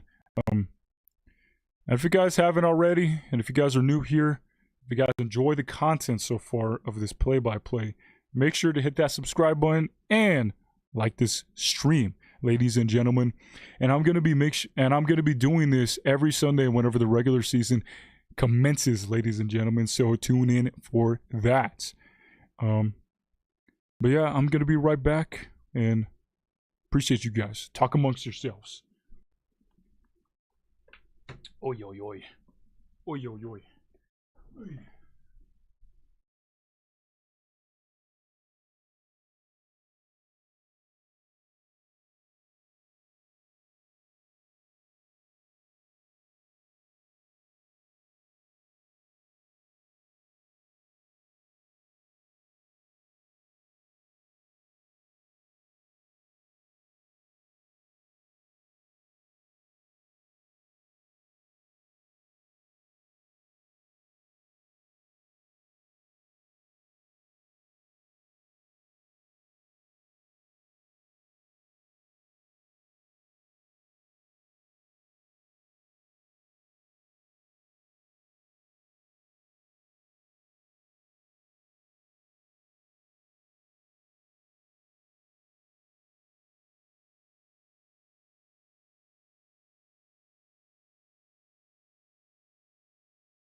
Alrighty, ladies and gentlemen, I am back with food in my mouth.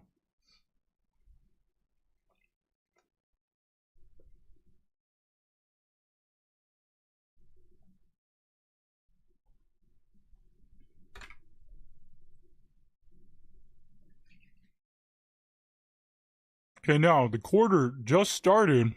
The Baltimore Ravens have the ball. It's going to be a play action play. He's going to roll out to his right, and then he's not going to get anywhere.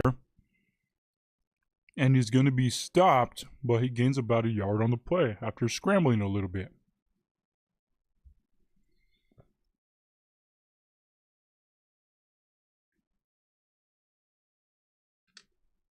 And now they got Joshua Metellus on the mic. He actually gets 2 yards. What am I looking at? Now this new quarterback that I have no idea who it is in the gun. He's got a running back to his left. He's going to take the snap, and he's looking to his right side, and then he just dumps it down the middle and then gains about 3 or 4 yards there. Number 10, Wester. It is currently 3rd down once again for this Minnesota Vikings defense. I should get the horn. I should have like a key on my keyboard, and then it's 3rd down, and then and now they're talking to Nolan Teasley. It's currently 3rd and 6. The quarterback is in the gun. A running back to his right. He's going to take the snap. He's looking to his left side. He's looking. He has a lot of time. And then there was a beautiful, beautiful tackle by Bayless, number 57, to stuff the wide receiver and get nowhere near the 1st down. He had all day and then just chucked it to the left side. And then that was number 81 that he threw it to, and then stopped him short of the sticks. A yard short. Actually, I take that back. Nowhere near last time. Nope. We actually got really close. But it is going to be a 3rd and out. 3 and out. And then now they're going to punt it. A pretty good punt. And it's going to be a fair catch at the Minnesota Vikings 5-yard line. And that was from Dante Fleming.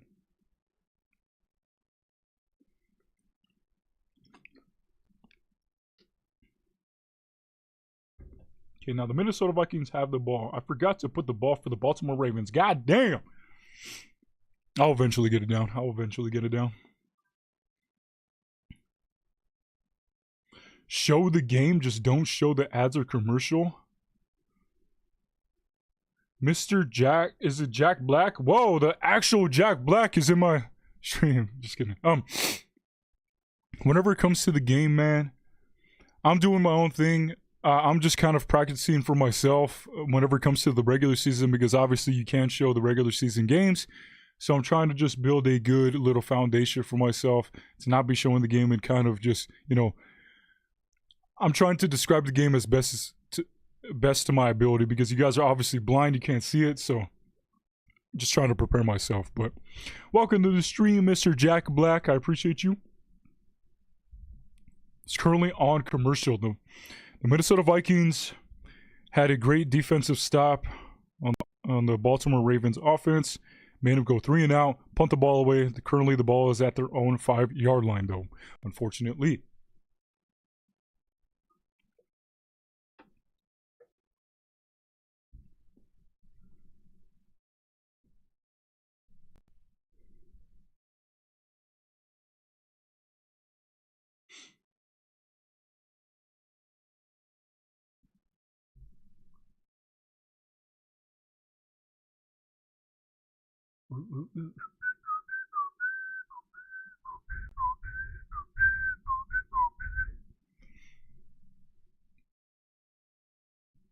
Oh, yo.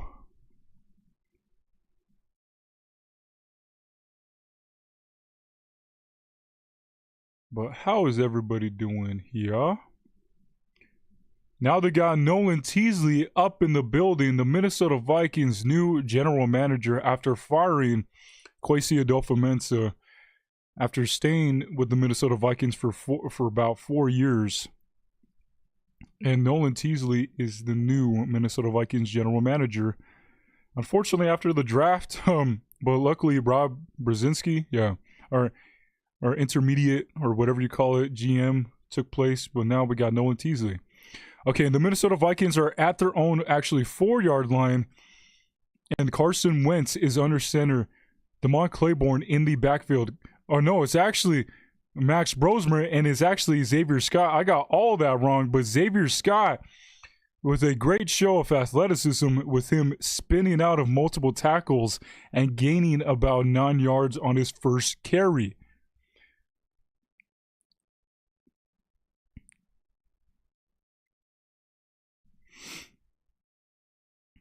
It is currently 2nd and 1 for this Minnesota Vikings offense.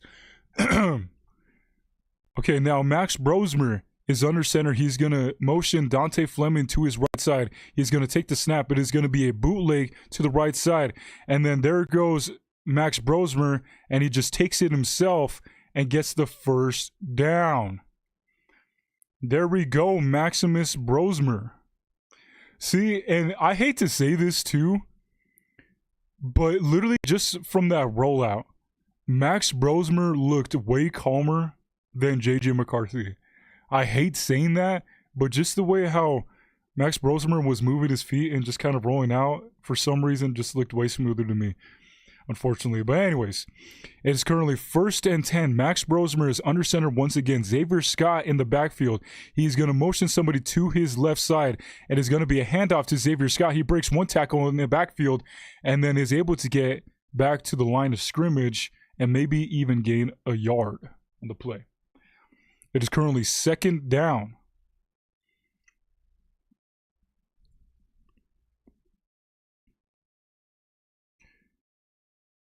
KOC is laughing for some reason. I wonder what's so fucking funny.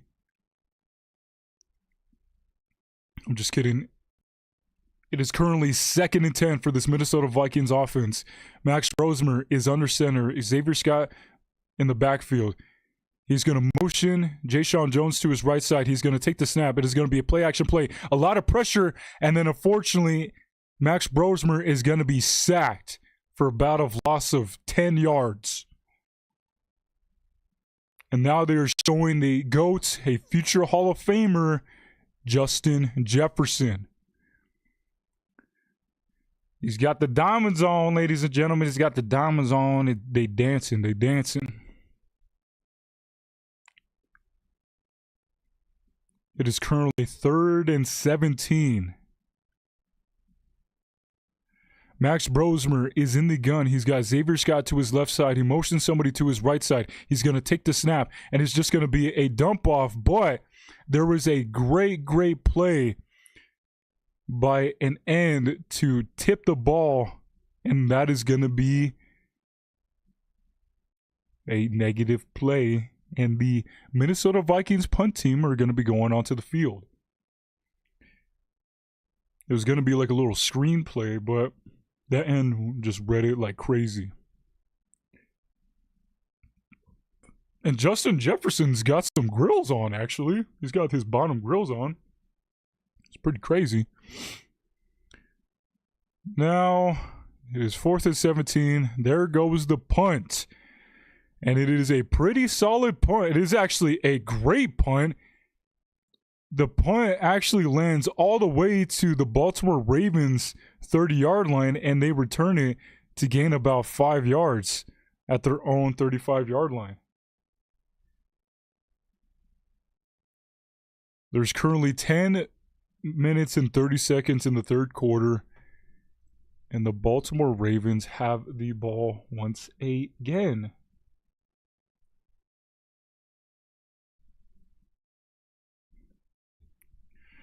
All right, defense, let's come out with a takeaway or something here.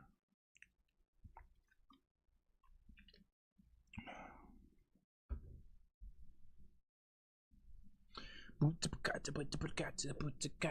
I just hit it with my hat? My bad, yo.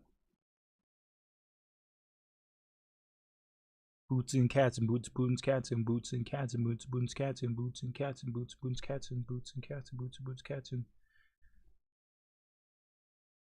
All right, so not a great showing from the Minnesota Vikings offense there. I mean, they did have some positive plays a little bit. Max Brosmer, or actually Xavier Scott, had a good little 9-yard run. Max Brosmer rolled out to his right and then just took it himself to gain a yard and get the first down. But after that, not too great, not too great. But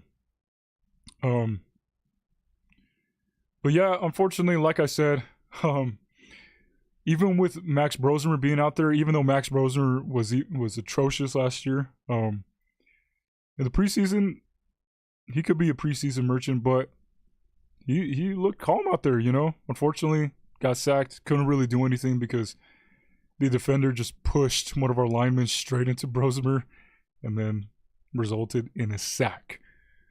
But the Baltimore starting at their own 37-yard line here.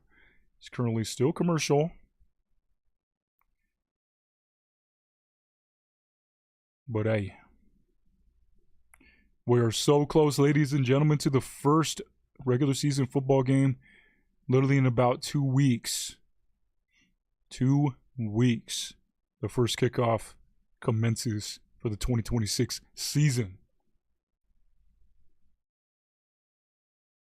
And I appreciate whoever's watching the stream right now. Really, really appreciate it, ladies and gentlemen. It's been a blast so far. It's been a blast. And now they're showing the downtown Minnesota. Beautiful, beautiful city. Beautiful, beautiful, beautiful. Beautiful area. It's actually just so nice. The area in US Bank Stadium. Downtown. Just around it. It's awesome. Like I said, I would love to explore it during the summer, spring. Not super cold. Okay, now the Baltimore Ravens are starting at their own 37. It is going to be a handoff play, and the running back is going to be stuffed, but is able to get about 2 yards on his first carry. It is going to be 2nd down and 8. There's currently 10 minutes left on the clock in the third quarter. Obviously, a 3-3 game.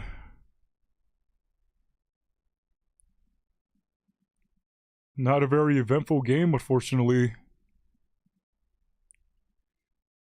But here goes the Baltimore Ravens offense once again. He is in the gun. He's got his running back to his right side. He's going to take the snap and just look towards his left side. And the ball is going to be tipped at the line. Another great play from this Minnesota Vikings defensive line. And it was just great execution and great concentration. And it could have actually been intercepted by another defensive lineman, but just wasn't paying attention. He didn't see the ball, even though it was right in front of him, and he could have intercepted. But now it is 3rd and 7.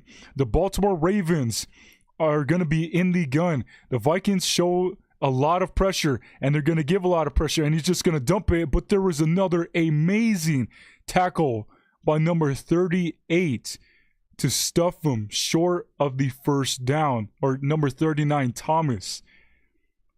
That was to number 10, and just obliterated the boy to stop him short of the sticks.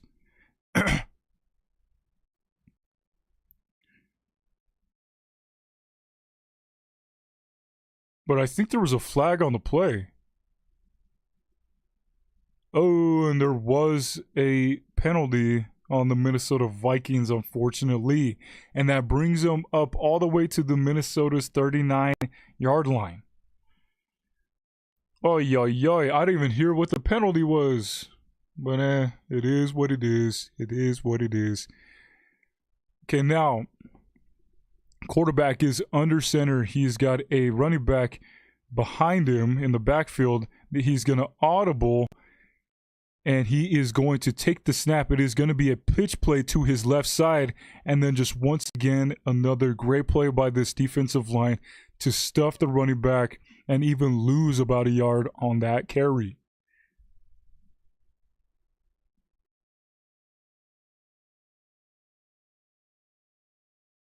And now they're showing the boy the best wide receiver 3 in football, Juwan Jennings, ladies and gentlemen.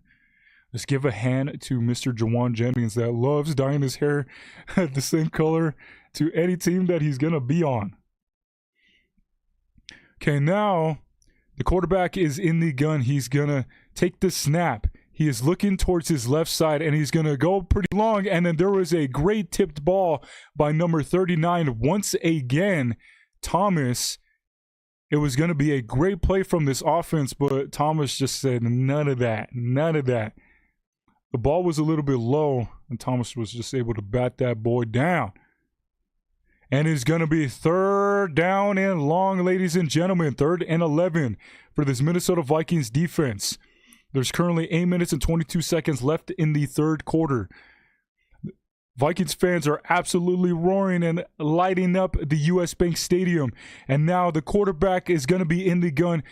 A running back to his right. He is going to take the snap. He's looking down his left side, and he's just going to heave it downfield, and it is going to be caught.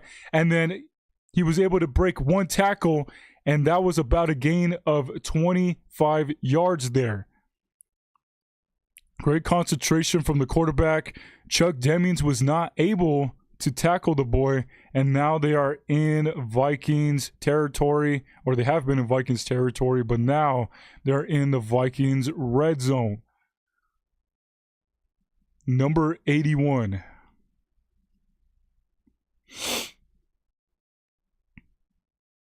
Okay, now it is pistol formation for this Baltimore's offense, and they are actually going to jump it. It's going to be a false start on this Baltimore offense.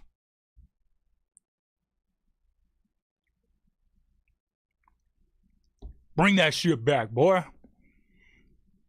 There's currently 7 minutes and 39 seconds left on the clock in the 3rd quarter.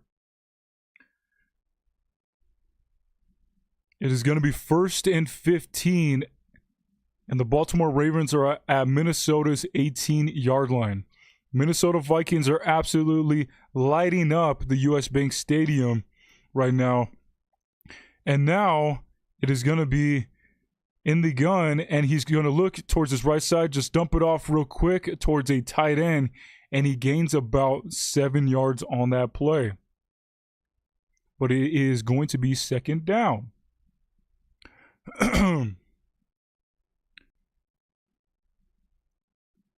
Okay, now there's currently 7 minutes left on the clock in the 3rd quarter.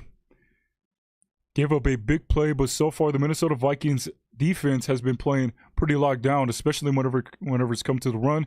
So they've been really relying on their pass game, and now they're going to pass once again because he's in the gun. He's looking to his right side, looks back to his left, and he gives it to a wide receiver down the middle and gains about 5 yards there, short of the 1st down, and it is going to be 3rd down for this Minnesota Vikings defense once again.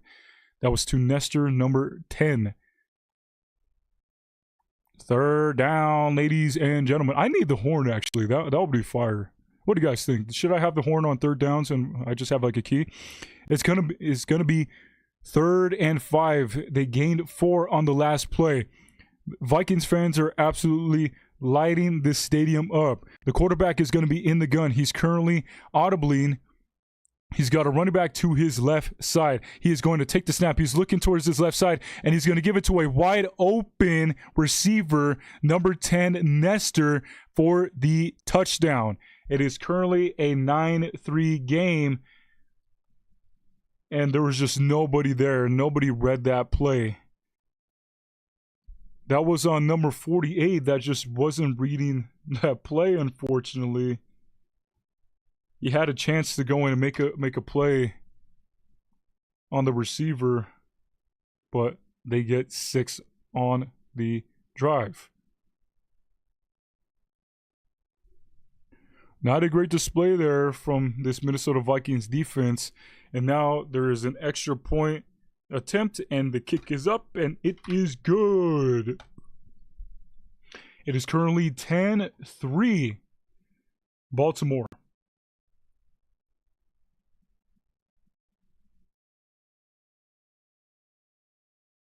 Not great from the Minnesota Vikings defense or just the Minnesota Vikings team in general. It looks like the Baltimore Ravens got a little bit of a kick now. Got a little bit of some momentum. And Minnesota Vikings are just not doing anything on either side of the ball. They just had some good plays, made some clutch plays whenever it came to third downs. Every single play was a positive play whenever it came to third down. They were holding him the first 2 downs, but whenever it came to third down, they were giving up some pretty big plays.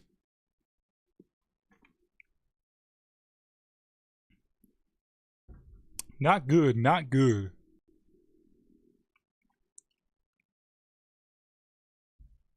I'm surprised they're not putting McCarthy out there. I mean, McCarthy looked a little bit banged up, which is crazy. He kind of was like putting his hands on his hips, kind of breathing hard like he got fucking obliterated. He probably did. But yeah, he was just kind of like gasping for air a little bit.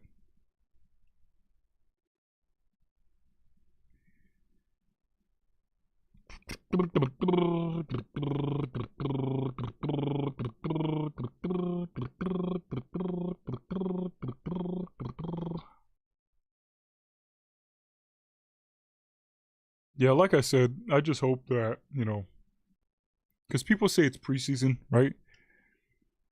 But I really, really, really, really, really try to pay attention to preseason just for the sole fact of just how guys look. Because there are going to be times where there's injuries, somebody just can't go out there, and the second stringer has to show up, right? And so, I try to pay attention as much as possible, especially whenever it comes to McCarthy, and McCarthy just hasn't looked good. He hasn't even looked like the second stringer. It looks like Wentz looks more like a second stringer than McCarthy, unfortunately. I hate to say that, but just how he's been playing has not been too great. Now, Brian O'Neill is on the screen right now. But I just hope the Minnesota Vikings first team guys, are just absolutely just dominant this year. But we shall see. We shall see. Brian O'Neill was just standing by a ball boy, and that ball boy just got absolutely towered. And now the Baltimore Ravens kick it off and is going to be returned from the Minnesota Vikings' own 3-yard line. And number 30 gets tackled, but gains he's around the 30-yard line. There's currently 5 minutes and 50 seconds left in this third quarter.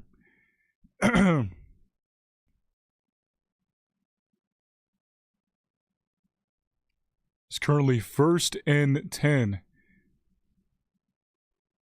The Vikings are at their own 26-yard line. And Max Brosmer is under center this time, and he's got a running back in the backfield. He is going to take the snap. It is going to be a play-action play. It is going to be a screen play. Unfortunately, this guy the screenplay just did not work because number 17 that the screenplay was going to, he just took his eyes off the ball and just fumbles it, but there is a flag on the play.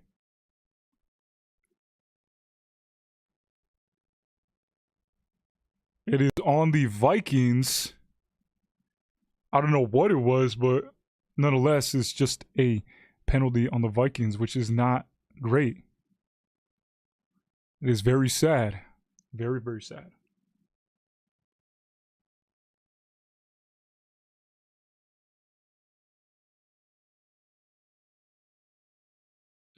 Okay, now it is 1st and 15. The Vikings at their own 21-yard line, and Brosmer is in the gun. He's got a running back to his left. He is going to take the snap. He's just going to put it down the field just real quick to Jayshon Jones, and Jayshon Jones gains about 10 on that play. It is currently 2nd down.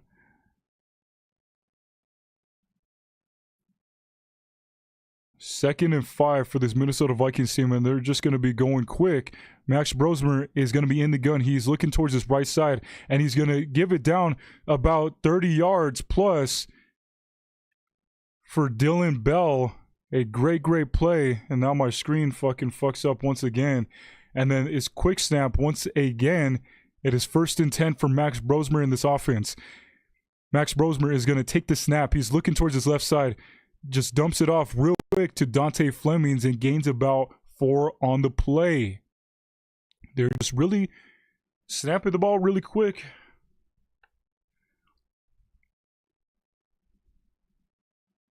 Well, Max Brosmer throws it down the left side for Dante Fleming for about a gain of 4. What?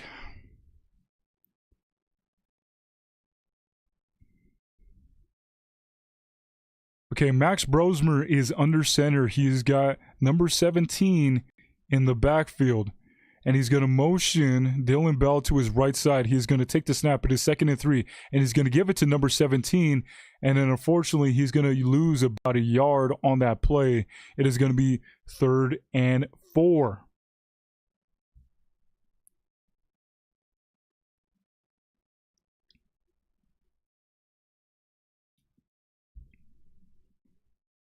Number 17, the running back, his name is actually Jefferson. The Vikings actually didn't lose a yard. It is currently 3rd and 3. And Brosmer is going to be in the gun. He's got Jefferson to his left. And Brosmer is going to take the snap. It is kind of a high snap, and he's going to throw it to the left side. And then unfortunately was not able to get the pass from an out route. And it is going to be 4th down and 3.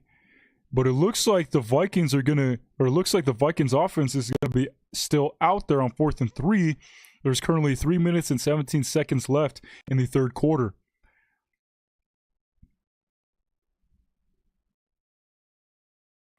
Now here comes the Minnesota Vikings offense. Wes Phillips calling the plays here. And Max Brosmer is in the gun once again. He's got Jefferson to his left. Looks like Baltimore is going to bring 6, and they do. And then there goes Brosmer down the middle where there was absolutely nobody. He was just throwing to an absolute ghost. Nobody was in the vicinity, and that is going to be a turnover on downs. A great takeaway from this Baltimore offense or defense. Man, oh man, disappointing and very, very tragic. Tragic, man, tragic. Not great, not great.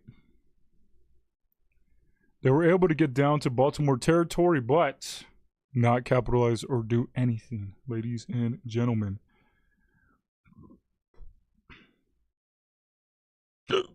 Excuse me.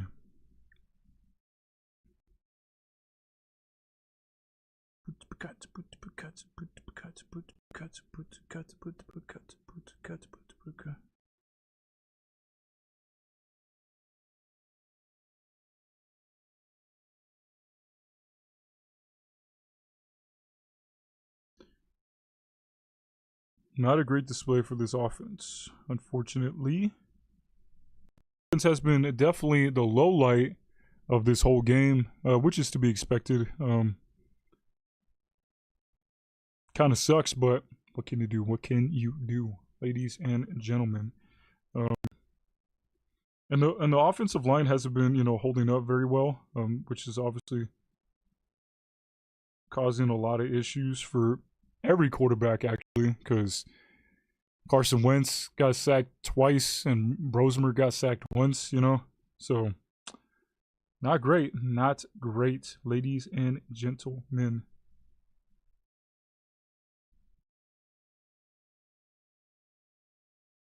But hey, it's preseason, baby.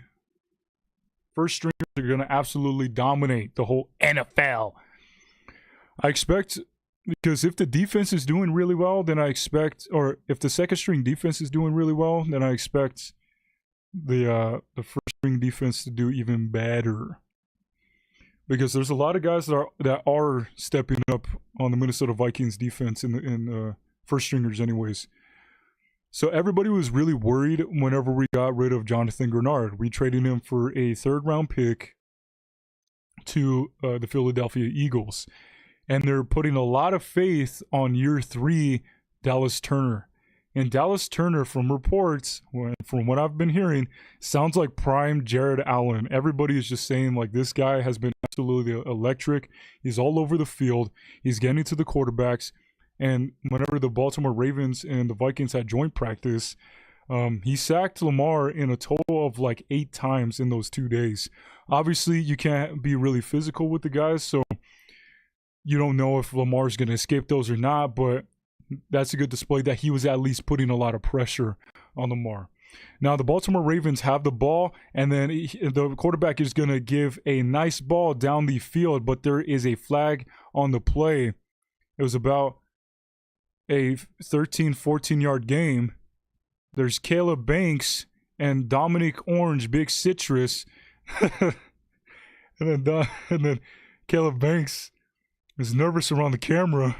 Keeps giving us the side eye. He keeps looking back at us, side eyeing us, and the camera is not panning away from him. He keeps looking back at us. And there's Jalen Redmond, another dominant defensive lineman. And the penalty is actually on Baltimore. After a great game, they get taken back. It is currently 1st and 20. The quarterback takes a step back, and he's just going to dump it off to number 34 and gets about 2 or 3 yards on that play. Caleb Banks is 6'6", 327 pounds. Jiminy Christmas. Oh my God. This dude's an absolute unit. Now they are showing highlights from him, how big-bodied he is, getting to the quarterbacks and just stuffing running backs and stuff. And then now we come back from that, and then there's going to be a little dump-off towards number 34 once again, but it is a great play from number 59 to read that screenplay and stop him at the line of scrimmage. And now it is 3rd down and long for this Baltimore offense. There's currently 1:50 left in the 3rd quarter. The Vikings stadium is absolutely erupting. It is currently 3rd and 15. There goes the snap, and then he's going to get sacked from number 54, Dyson Sr. And that is a great takeaway from this Minnesota Vikings defense. Both of the edges were just closing in on the boy. He got way too nervous, and then there goes the sack. Great play, and here comes the punt team on 4th and 24, and Dante Fleming is going to take the kick. And then there goes the right-footed punt, a good punt. And then Dante Fleming is going to take it out to the Minnesota Vikings 10. He's going to break one tackle, and then he's going to get taken down to about the Vikings 25 or so. But there is a flag on the play with 49 seconds left in the 3rd quarter.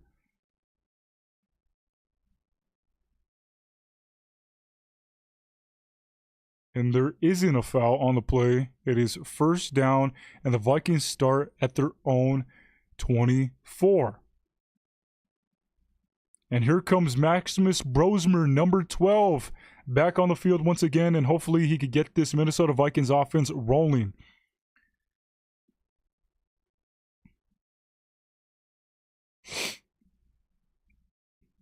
It is 1st and 10 on the Minnesota Vikings 24. There's 49 seconds left on the clock in the 3rd quarter.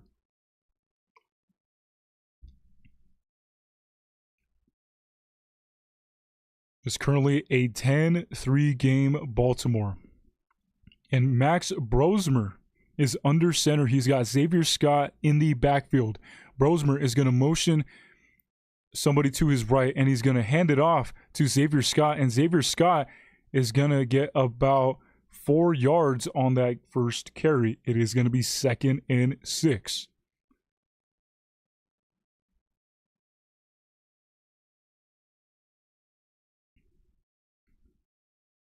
So the run game from Xavier Scott has been doing pretty well. Like pretty much every carry has resulted in like 4 or 5 yards every carry.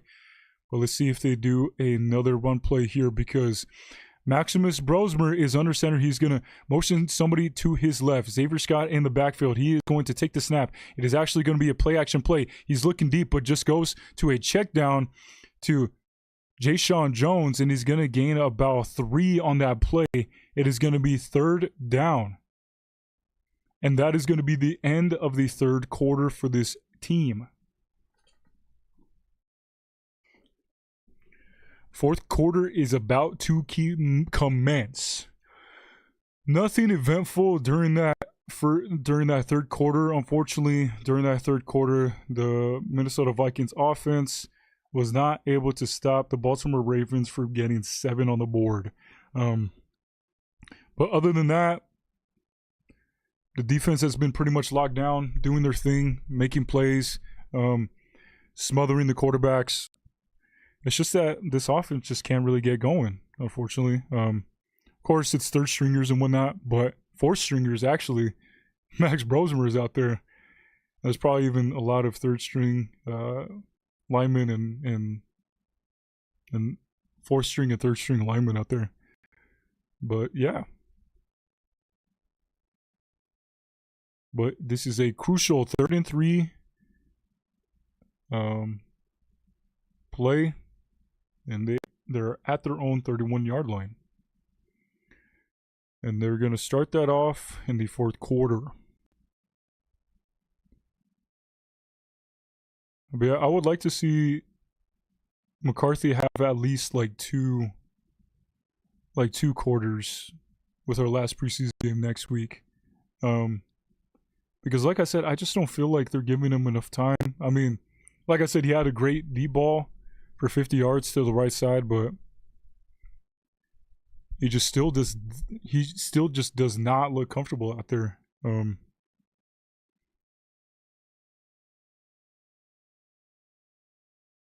like I said, Vikings fans, and I'm going to reiterate this multiple times, we are probably the luckiest team to get somebody like Kyler Murray for pretty much for free on our team. After a season of literally the worst quarterback play in the NFL last year. So you should thank the Minnesota Vikings for being a good organization and having Kyler Murray say, hey, this is a no-brainer for me to go to Minnesota, you know? It's literally a no-brainer. And he's also a Vikings fan. And has been a Vikings fan since he was a little kid. Okay, now the 4th quarter is going to commence here in a second. It is going to be 3rd and 3 on Minnesota Vikings 31-yard line. Let's see what Maximus Brosmer, Kevin O'Connell, Wes Phillips can do for this Minnesota Vikings offense. And Paul Allen is on the mic. Okay, now here is Maximus Brosmer gonna be in the gun. He's got Xavier Scott to his right side. He's gonna motion Jayshon Jones in the slot to his left side. Max Brosmer. The play clock is running down. Brosmer is going to take the snap. He's looking down the left side. He's just going to chuck it down the middle for Jayshon Jones. And Jayshon Jones is going to lose the ball, unfortunately, and is going to be recovered by the Baltimore Ravens. But the refs are saying, or is it a fumble or is it not? It is a fumble, and it is going to be recovered by the Baltimore Ravens, unfortunately. It was a great route and a great execution from Max Brosmer to get the ball to Jayshon Jones, but Jayshon Jones fumbles the ball. And now it is Baltimore Ravens ball at the Minnesota Vikings, 25-yard line. At the 44-yard line, excuse me.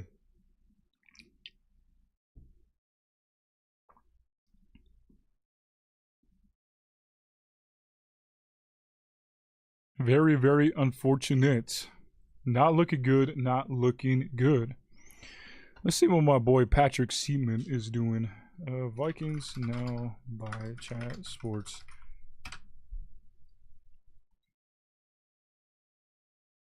Are they not live anymore? Okay, they are. I was about to say. Should we donate live on stream?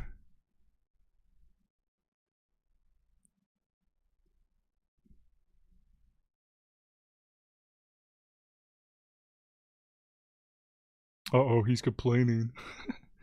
That's what is going on.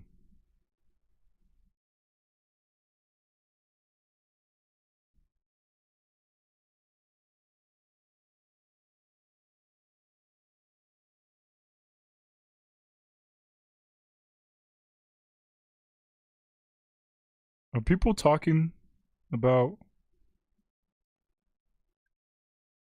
They're bitching about KOC, or the chat is bitching about KOC. And it's like, bruh, Wes Phillips is probably going to be calling the majority of these plays, man. It's not Kevin O'Connell. And that wasn't even on Kevin O'Connell. That was on Jay Sean Jones for fumbling the ball at the Vikings 45-yard line. Now here is Josh Metellus on the mic, leaking the rivalry uniforms yesterday by saying, hey, I got to wear black cleats with these. Excuse me. And now my shit's lagging. Son of bitch.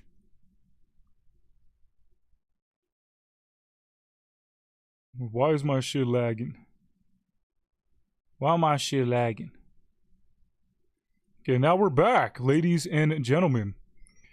It looked like it was a run play for about 5 to 6 yards on this Baltimore Ravens offense. Now let's see what the third string defense can do up against this Baltimore Ravens offense. There's currently, he got 4 yards on that first carry and is currently 2nd and 6. The quarterback is under center. He's got somebody in the backfield. It is going to be a bootleg, and he's looking downfield long, but he just checks it down to number 35. Number 35 makes a great cut, making guys miss. Gains about like 10 plus on that gain. And oh man, they're going down the field.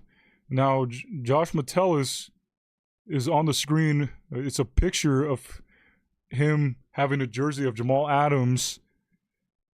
I think that's no, that's not a Vikings jersey. Was Jamal Adams in LSU? Was he in LSU? I don't even know.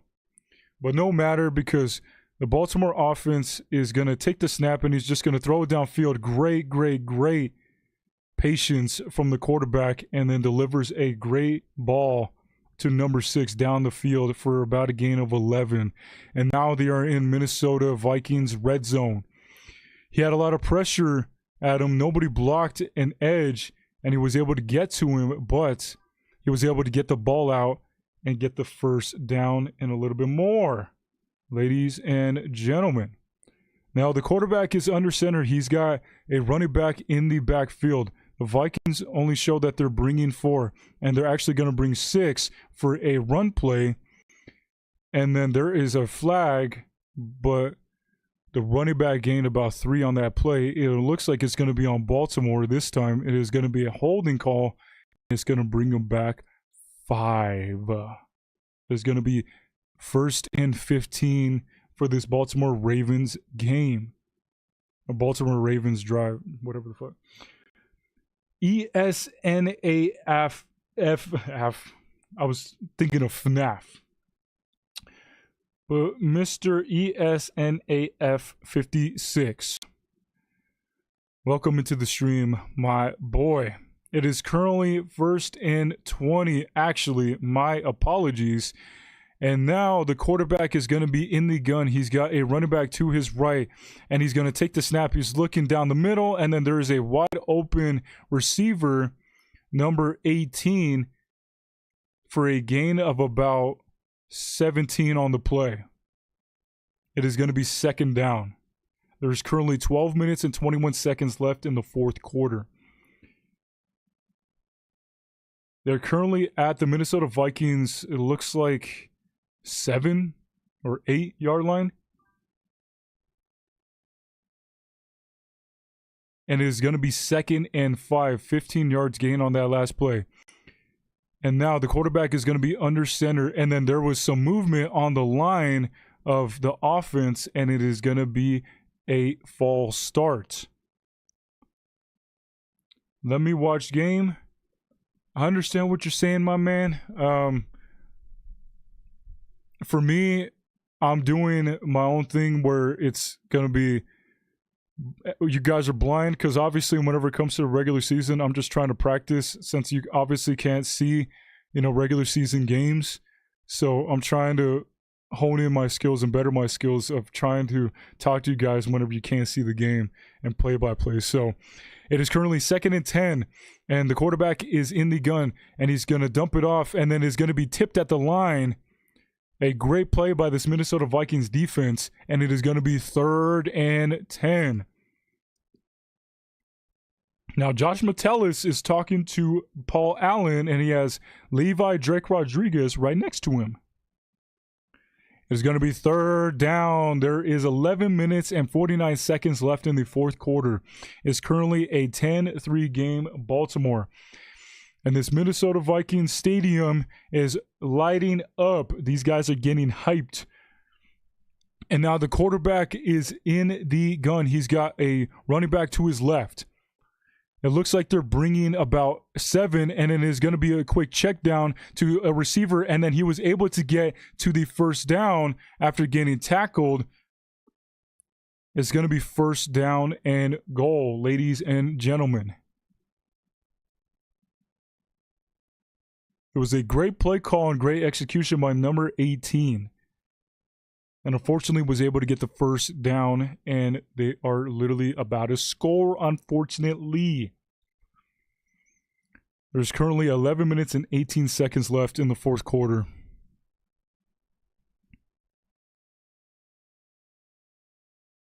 Oh no, actually they stopped him short of the line. It is actually 4th and 1, and they are going for it. And they are actually not. They were trying to make him jump off sides. And then the Minnesota Vikings do a good job not jumping over the line. Here comes the field goal team, field goal units.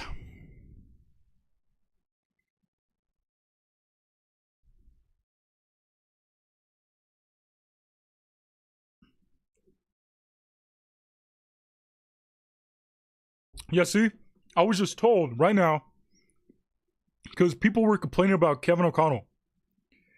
I was just told right now, I heard from Paul Allen right now, that Wes Phillips has been calling the plays this entire game. And people were bitching in Patrick Seaman's live stream that, oh, Kevin O'Connell is not a good offensive coordinator. It hasn't even been KOC this entire game, man. Actually, now the field goal unit is not going to come out. And the Baltimore Ravens are going to keep their offense there. And it's going to be a handoff. And then they are going to, unfortunately, get the first down.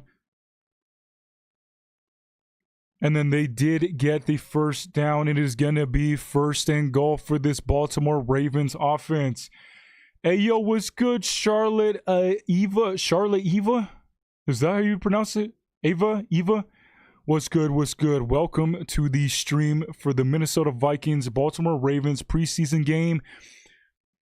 Game 2. Appreciate you tuning in to the live stream. Really do. And now it is 1st and goal for this Baltimore Ravens offense. And now the quarterback is under center. He's going to motion somebody, and it's going to be a play-action play. He's looking down the left side, and then there's going to be a wide-open tight end. But luckily, the ball was down low and was batted down by number 25 of the Minnesota Vikings defense. How's my day going so far? It's been fantastic. Very, very happy. How about yours, Charlotte? Like I said, appreciate you for tuning in. A great play from this Minnesota Vikings defense, and now it is 2nd and goal. And the quarterback is going to be under center once again. He's got 3 receivers to the left side. He's got a running back right behind him. And he's going to motion a tight end to the right. And it's going to be a pitch play, but that play is whistled dead. And there's going to be a timeout actually on Baltimore, ladies and gentlemen. Their first timeout of this half. Appreciate everybody tuning in, ladies and gentlemen. The Minnesota Vikings are currently trying to fight for their lives due to the Baltimore Ravens being at the 1 yard line. It's currently 2nd down and 1 here. Let's see what the Vikings can do here. Pretty much that will seal the game, unfortunately. Now, Josh Metellus is talking to the big boy, Brian O'Neill. And everybody's wearing Oakleys. Are the Vikings sponsored by Oakleys, or does Justin Jefferson just give these guys free Oakleys and shit? Damn. But it is currently the 4th quarter.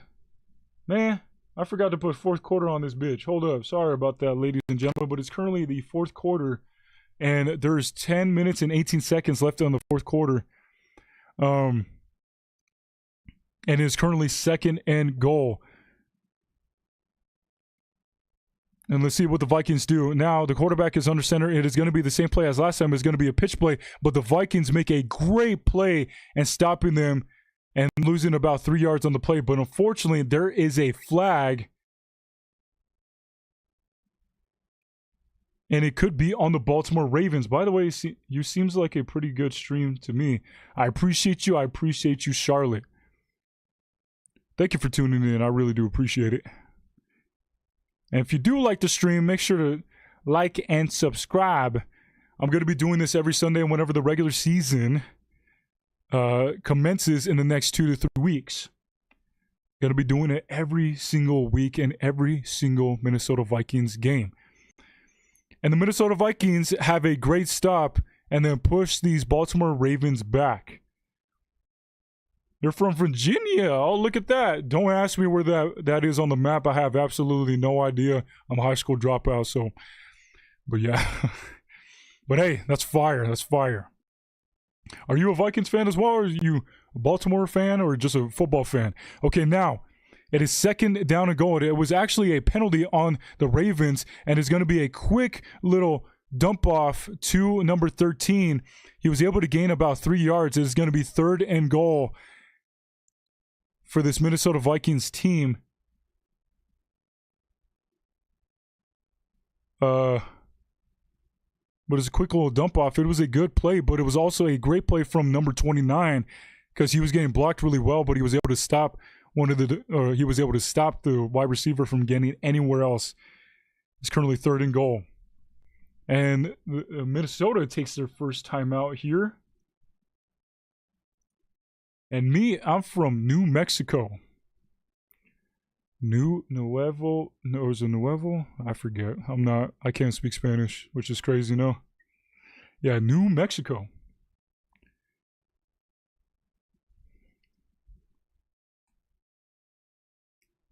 It's a place for sure. It's a place. Okay, now the Minnesota Vikings called their first timeout of the 4th quarter. There's currently 9 minutes and 47 seconds left. It is 3rd down and 8 at the Minnesota Vikings 8-yard line after a penalty committed by the Baltimore Ravens offense. Do I play GTA? No, I've actually never touched a GTA in my life, actually, which is crazy because it's like one of the most popular games of all time. But here we go. The Baltimore Ravens offense is here, and then there is going to be a quick snap, and then there is a great play by number 34. Just a quick dump off down the middle to a receiver. And that is a big stop for this Minnesota Vikings offense. They stop them at the 3-yard line. I wouldn't be surprised if they want to go for this, not going to lie. By the way, I'm very excited I bet, yeah, everybody's excited for GTA 6. And it's definitely going to be a revolutionary game in the gaming scene. But yeah, it's going to be pretty awesome.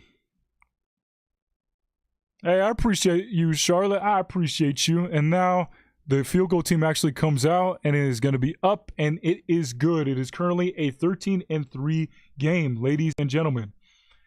I appreciate you, Charlotte. I appreciate you. I try my best. I try my best. It's currently a 13-3 game. Is my... Okay, here we go. Now it is a commercial break. Vikings came out with a great stop there. Unfortunately, couldn't get 3 off the board, but, you know, it is what it is. Let's see what the offense can cook up. There's currently 8 minutes and 45 seconds left in the quarter. So we shall see. Just going to give the ball to the Minnesota Vikings now. Hopefully they don't muff it or do anything stupid. But yeah. Ugh. Okay. At least they didn't get 6. They only got 3.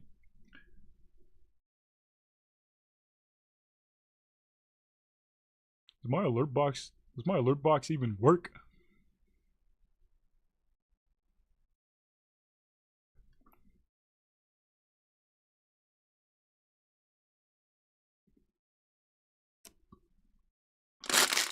He keeps showing this commercial of like people doing celebrations, and they have Sexy Dexy doing it and doing the Sexy Dexy dance. By the way, you need to upgrade your channel with some cool stuff. I agree. You know, I very much agree. Still starting out, you know, still trying to figure some stuff out, but yes, I definitely agree. And we'll just keep getting better and better. I will not stop. I will not rest. Like logo banner overlay animations, 100%. And yeah, one day that will definitely happen. Like I will have like a, you know, instead of this scoreboard, I could have like, you know, where I tap something and it will say touchdown Vikings or touchdown, you know, team or whatever. And then, yeah. It helps you to grow your channel very fast. I agree. I agree. And I appreciate the feedback. All the feedback is very, very appreciated because I definitely want to, you know, upgrade my channel as much as possible, you know. Hey, I appreciate that, Charlotte. I appreciate that. That would be awesome. Oh, you're an artist. That's fire. Very fire. What do you do artistic-wise? Now, there's Josh Metellus once again. Do I have a Discord? I don't have a Discord, technically. I could definitely make a Discord eventually. I'll probably do that, actually. That'll probably be a good idea. But yeah, I'll probably make a Discord, and we could talk about business or whatever. But yeah, that'll be cool. That would be cool. Oh, that's fire. Shit, I can't do that stuff, so... Now here goes the kickoff. And they are going to take it out of their own end zone, and then he's going to slip and fall. And then he only gets to about the 18-yard line of the Minnesota Vikings territory. Pathetic, pathetic. Not great field position from this Minnesota Vikings team. That was number 32. I don't even know who that is. 52, sorry.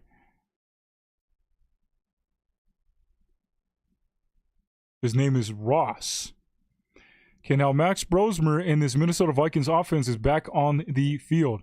Brosmer is in the gun. He's got Jefferson to his right. And there's 8 minutes and 41 seconds left in the fourth quarter. Brosmer just takes the direct snap, and he gets the ball, but there was almost a pick six.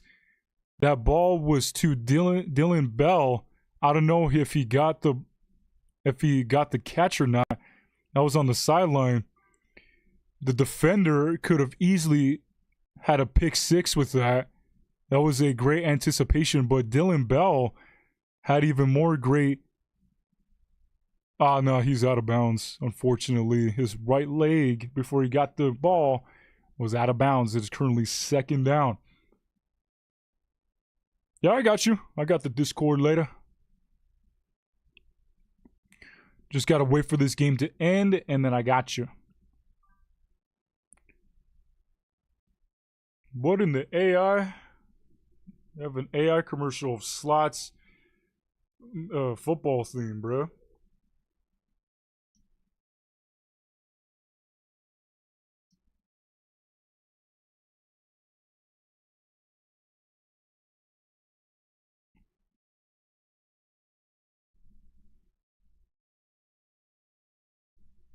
Super Grand Champions. Interesting. But there's currently, unfortunately, 8 minutes and 40 seconds left in the fourth quarter. The Baltimore Ravens are up by 2 scores, and the Minnesota Vikings offense can't do shit. There's currently a commercial break, and the Vikings are at their own 19.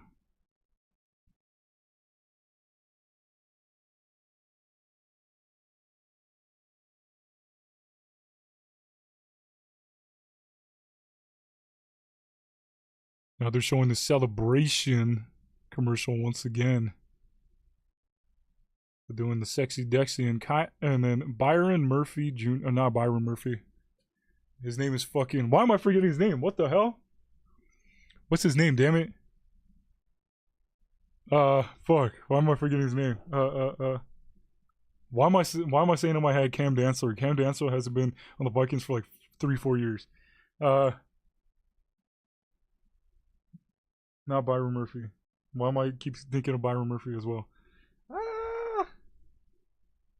Cam Bynum. Damn. And Bynum was on that commercial too because he is, a great celebrator. He celebrates all the time. That's what made the Vikings super stand out in the Darnold era. Because every single time that they had a takeaway, they would go out on the field and have a crazy, crazy little celebration.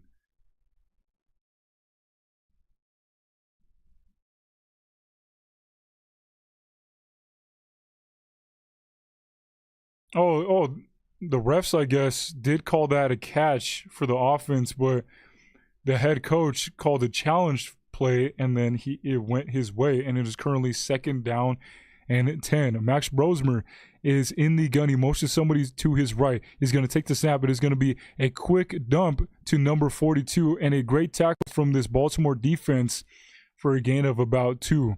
It is currently 3rd down and long, ladies and gentlemen. This Minnesota Vikings offense can do nothing against this Baltimore Ravens defense right now.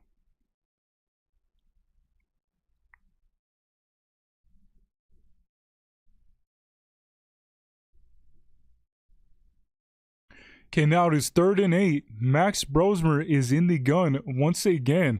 Max Brosmer is going to take the snap. He's looking downfield. He's just going to dump it off to Jefferson, and Jefferson's going to do a great cutback and get the 1st down and step out of bounds. His name is Jamar Jefferson. There was a lot of pressure in Brosmer's face, but he was able to get it out of there, and for the Minnesota Vikings, 1st down. Yeah. Max Brosmer is in the gun once again. He's got Xavier Scott to his right side. Max Brosmer is going to take the snap, and he's looking downfield. He looks to his left. He looks to his right, and he's going to dump it down the middle towards number 85 for about a gain of 8. It is 2nd down. There's currently 7 minutes and 17 seconds left on the clock, and they're going to do a quick snap. Max Brosmer is in the gun once again. They're showing 6-man pressure here.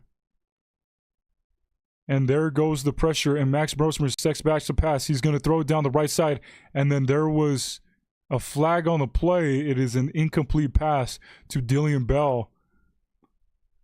But let's see what the flag is for. There's actually 2 flags down on the field.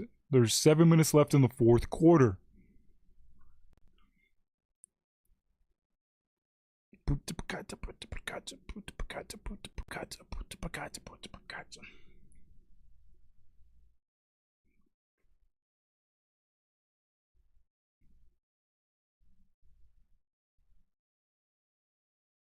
It's currently 2nd and 7.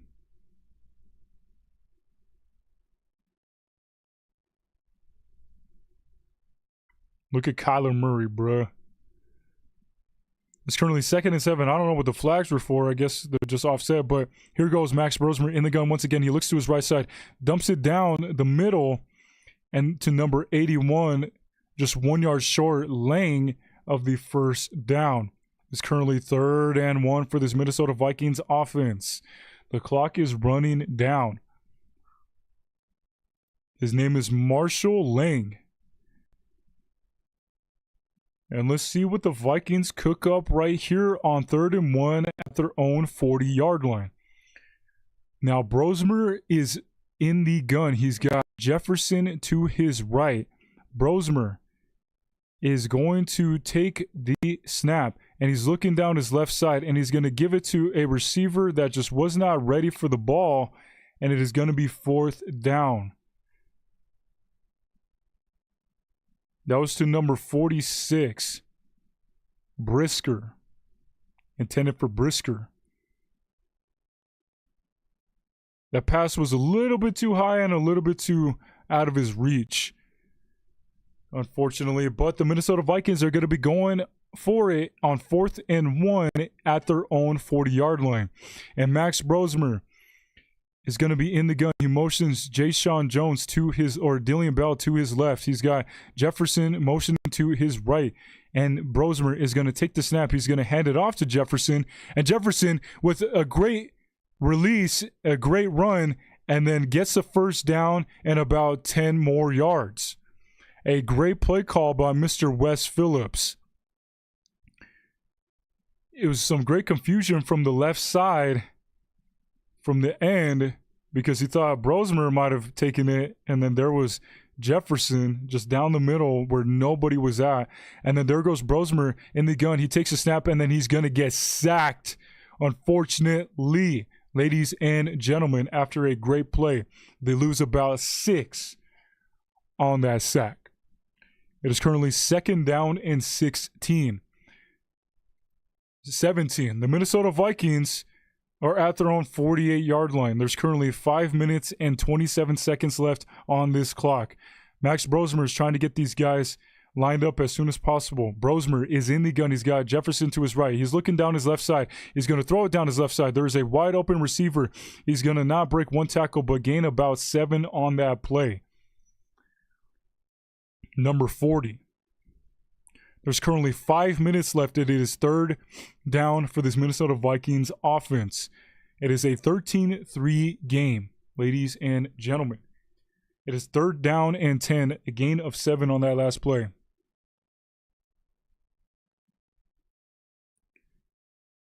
Okay, let's see what the Minnesota Vikings offense is going to do now. Max Brosmer is in the gun. He's got Jefferson to his right. Brosmer is going to take the snap. He's looking down the middle, and he's going to throw it down the right side to number 83. And number 83 has a lane, and he breaks 1 tackle and is able to get the first down in about 5 yards, 6 yards after the first down. Ladies and gentlemen, the Minnesota Vikings are rolling down the field now into Baltimore territory. Okay, now they are doing a quick snap. There's 4 minutes and 10 seconds left on the clock. Brosmer takes the snap. He's looking down the left side. He looks down the middle, and he gives it down the middle, and then there's going to be no flag, and there is a flag for potential pass interference or holding on number 83. There was a little check down the middle for number 83, and then it looks like there was a little bit touching. Is going to be pass interference on the defense, and the sticks are going to move, and it's going to be 1st down for this Minnesota Vikings offense.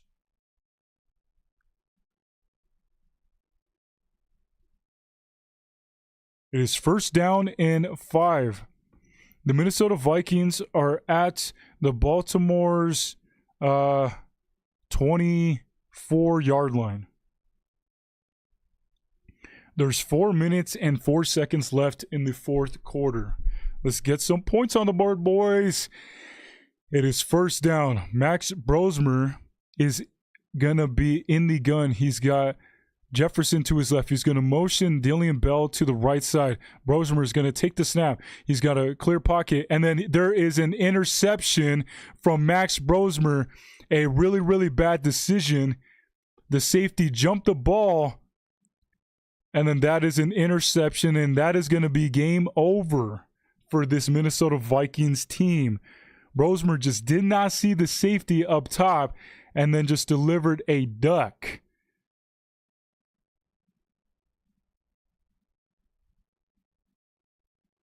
Does not see the safety up high and then just jumps that ball in front of the receiver, the intended receiver. And that is a great takeaway from this Baltimore Ravens defense. Absolutely smacking the shit out of the Minnesota Vikings offense. They're going to get the ball at the Minnesota Vikings 21-yard line. And it is going to be pistol formation from this Baltimore Ravens offense. They are going to change the play. Can. Now, the quarterback is going to take the snap, but it's going to be a handoff, and it's going to be a good gain of about 5 on the first carry on first down. It is going to be 2nd and 5.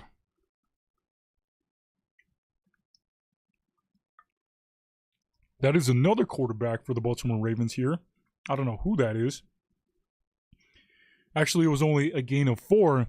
It's going to be 2nd and 6. There's currently 3 minutes and 29 seconds left, ladies and gentlemen.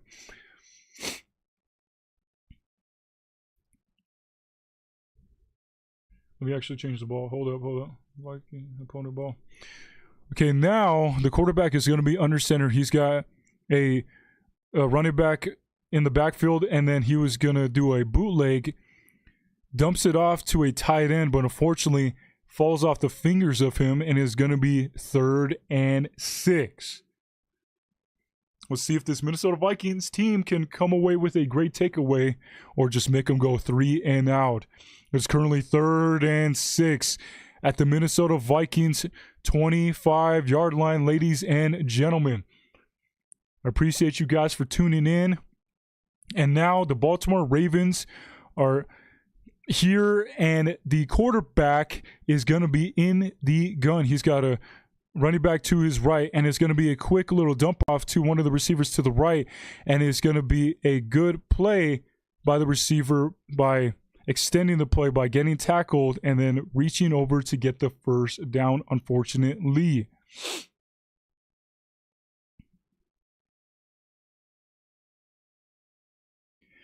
It is 1st and 10 for this Baltimore Ravens team. There's currently 2 minutes and 41 seconds left in the 4th quarter.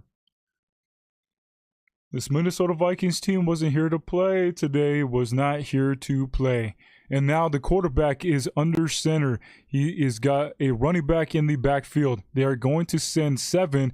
And then there was a great play from a defensive player, but he was not able to get his ankles and it was able to break out of it and gains about 8 or 9 yards on the first carry. It's currently 2nd down. There's currently 2 minutes and 21 seconds left. He stepped out of bounds. Clock is stopped. Number 15, Reed. Remember that now. I remember that now. It is currently 2nd and 4.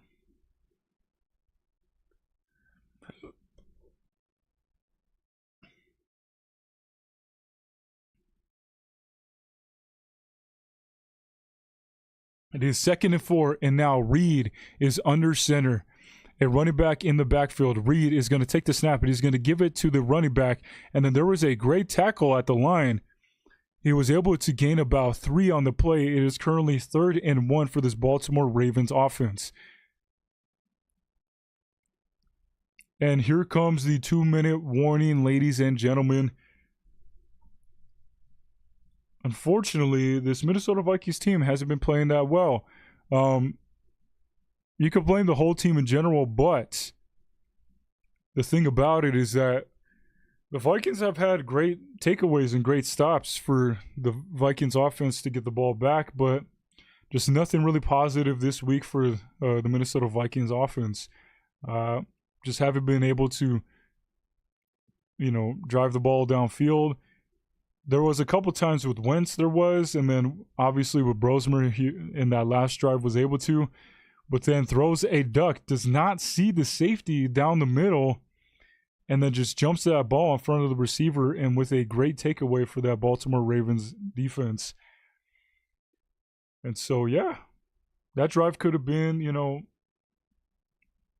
They could have had, it could have been a 10-13 game, and then could have potentially had the defense stop them, and the offense could have drove down the field real quick, and then get 3 and have this be a tie ball game. But no, now they're going to lose 13-3 or 13-16.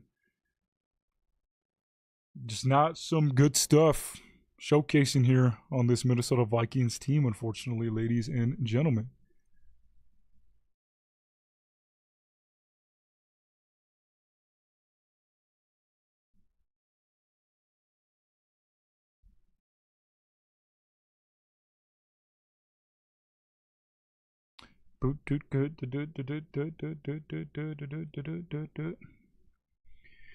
It's currently still a commercial break.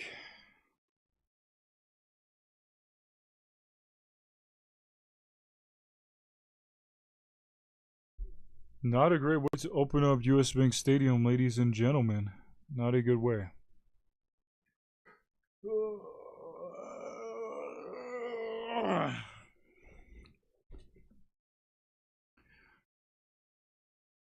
People are going to be all freaking pissed, huh? Which is weird because it's a preseason game. I get it to an extent, right? I definitely do get it. But this is third stringers we're talking about, ladies and gentlemen. It's all good. It's all good. It's not a big deal. What is a big deal is that the Vikings team has to be healthy and be ready to open US Bank Stadium back up in 3 weeks. And now Reed is under center. It is 3rd and 1. Reed is going to take the snap, but it's going to be a handoff, and just nobody is there to stop the boy, and he gains about 6 on that play for the first down. KOC, it looks like he's going to blow a casket. Yo, it's double tap, my boy. What is good, my man, for tuning in to the stream. I appreciate you. How is it going, my man? It is currently there's currently a minute 30 left in the 4th quarter. The Baltimore Ravens have the ball at the Minnesota Vikings 46-yard line. And the Baltimore Ravens are just going to be doing, just going to kneel it down, and there it goes, ladies and gentlemen. Unfortunately, your Minnesota Vikings lose 13-3 in US Bank Stadium in the 2nd preseason game. I'm doing great, my man. I appreciate you. How have you been? You caved in and got NFL Red Zone. Hey, that's a good investment because NFL Red Zone is fucking fire, dude. There's so much action and there's so much stuff that happens. It's awesome, man. So it's a good investment.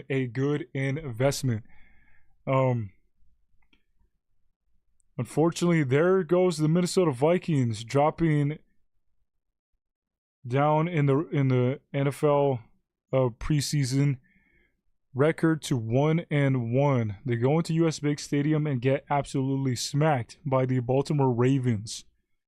3-13, ladies and gentlemen. Not a whole lot to talk about.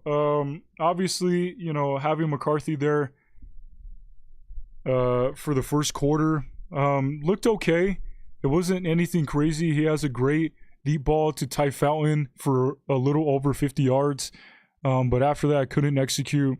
Still has some layering the ball issues. He just loves throwing piss missiles. And it could have this could have been like a 3-point game, but unfortunately McCarthy just couldn't get it done. And Rosemer was driving down the field, was in Baltimore territory at about the 40-yard line. No, actually about like the 30-some yard line, and then throws a duck, doesn't see the safety, gets intercepted, and that pretty much seals the game for this Minnesota Vikings team. But yeah, it's just expensive, but I'm good, man. My day off today. Football, the new Modern Warfare 4 beta just dropped. It's a great day. Facts, my boy, facts. I'm no longer a Call of Duty guy, but hey, it's awesome that you're enjoying Modern Warfare 4's beta, my boy. Very awesome. Very, very awesome. But yeah, you got football today. It's a great day. Great day. But yeah, I appreciate you, Double Tap, for tuning in once again into the We Are Vikings live stream, my boy. I appreciate you. Appreciate you.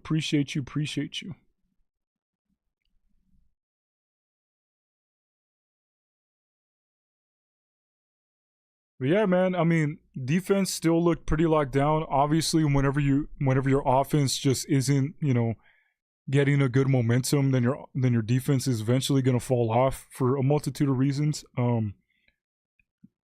But still a pretty good display. Whenever Tyler Huntley was out there, he couldn't really do anything, couldn't really drive the ball down, and then had a third stringer come out and then gets destroyed, and then this fourth stringer was kind of covering this up, not gonna lie. Did you get the new Wolverine game? Yes, I did, my boy. Got it on pre-order, waiting for it. The game releases on September 15th. Yeah, no, it hasn't dropped just yet. Here in the next couple weeks, that's when it drops. But yeah, I'm very excited for the game. Very, very excited. But yeah.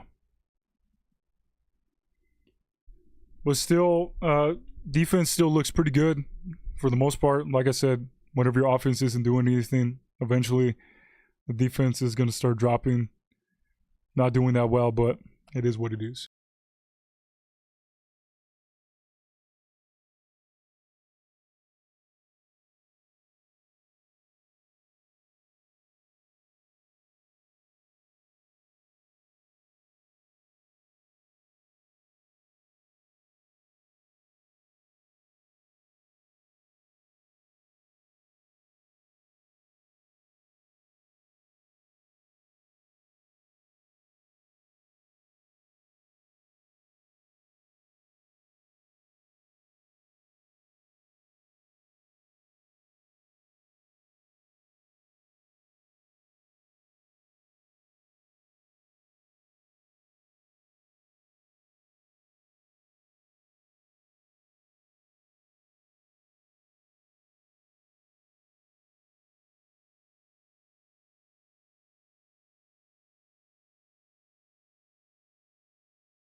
Oh man. I wonder what's up. It just completely glitched out. Hold up. Hello, hello. Hello, hello. Am I good now? I wonder what's happening. Hello. Oh, there we go. Am I good now? Am I good now? Okay, so time for the Giant. Okay.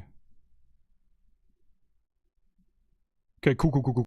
Time for the Giants game, man, and we got a new coach as well from Baltimore to help. Let's go. Yes, sir. Yes, we just played up against your former coaches, or Baltimore's former coaches, team, Giants. Yes, sir. I think you guys could definitely. I think you guys could definitely be good. Of course, unfortunately that division is kind of a powerhouse. Let's see how the Commanders do. They were not great at all last year, but of course you still got Dallas and the Eagles. But you guys could be pretty solid this year. I feel like if Jackson Dart does well, Scatterboo stays healthy, Malik Neighbors stays healthy, and you guys got Romeo Dobbs as well, and also Isaiah Likely. That's a pretty good team. Pretty good team, my boy.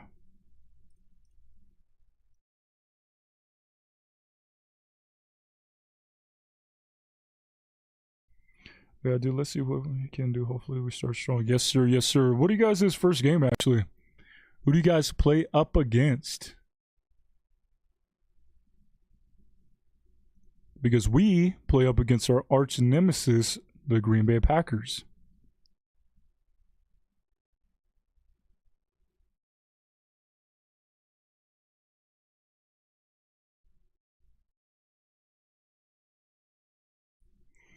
Yeah, and it just doesn't really make any sense whenever it comes to the Cowboys. Okay, that could start off high off rip. I could start off high off rip. I want you guys to beat them Cowboys. Get them out of here. Get them out of here. But yeah, going back to the game, I still don't understand why JJ McCarthy isn't getting majority of the reps.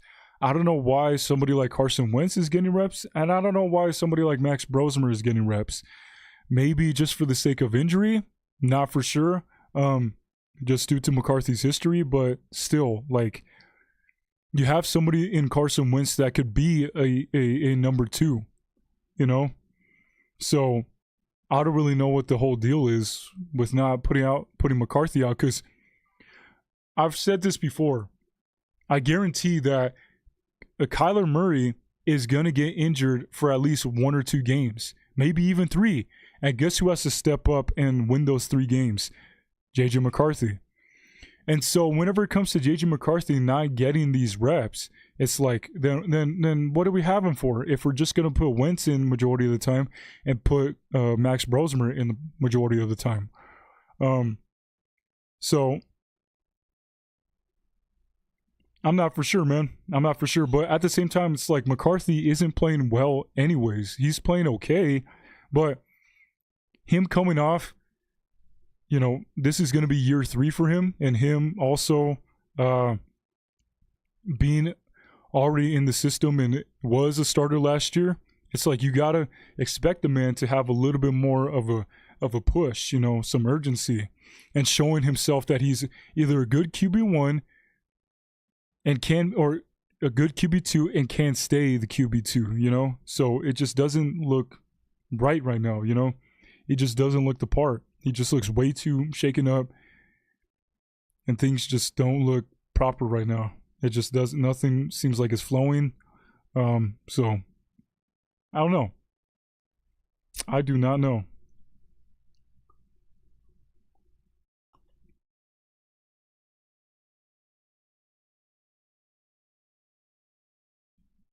Yeah, it's just the way that JJ McCarthy looks and how Carson Wentz looks. Carson Wentz really commands the offense, you know, really commands the offense. And JJ McCarthy, it just doesn't look like he commands that offense, you know?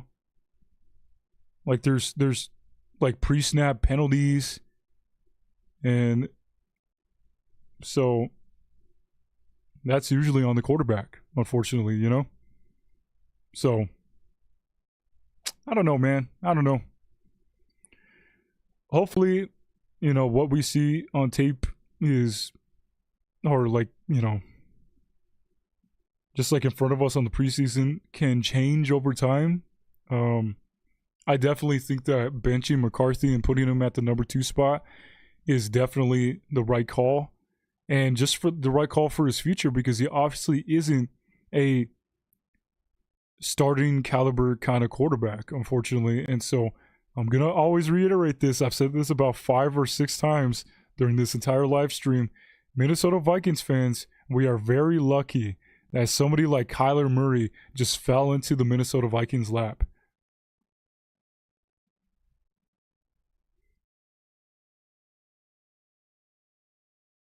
Oh yeah, it is about to start. Well, I hope the Giants win, because the Dolphins, they do not look good. They do not look good. But hey, you know, it is what it is.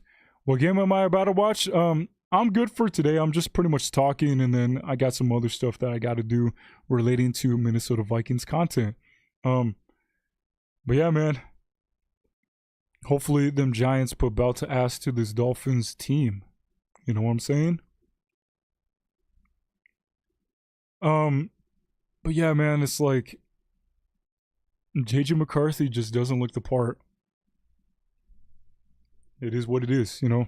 it was a very eventful season and a very fun season for me last year. Very memorable.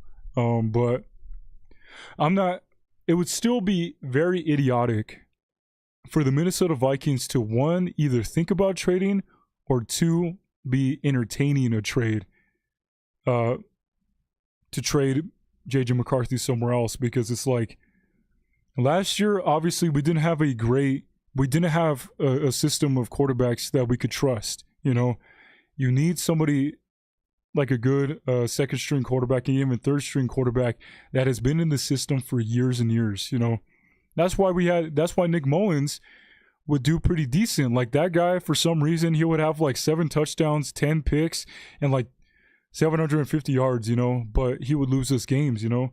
But he was a lot more comfortable because he was comfortable in that system because he's been there for many years. So that's why I'm glad whenever it came to Carson Wentz that we kept him again, because you need that kind of guy, that veteran presence to be a good either 2 or 3 third string quarterback. Hey man, I appreciate you. You have fun watching the Giants and Dolphins game, my boy. Oh, I appreciate you for coming by. I shall see you again another time. Appreciate you.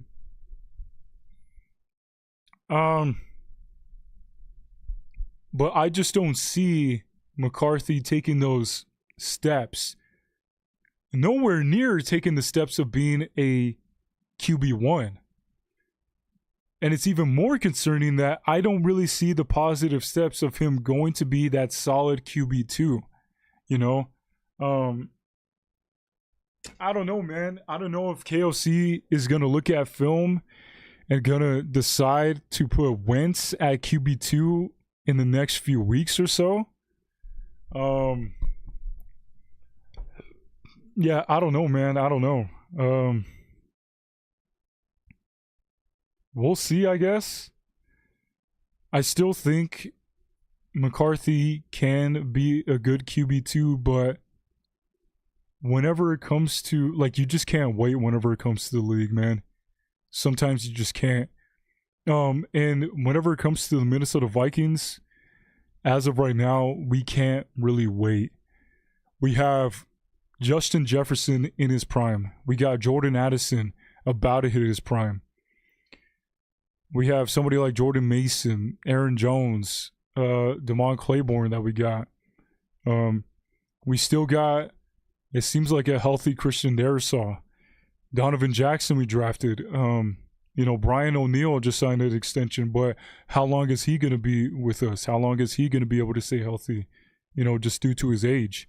Well, Fry is like, there's a lot of different factors, and also Brian Flores. That's the biggest thing for this Minnesota Vikings team, is having somebody like Brian Flores, because if we didn't have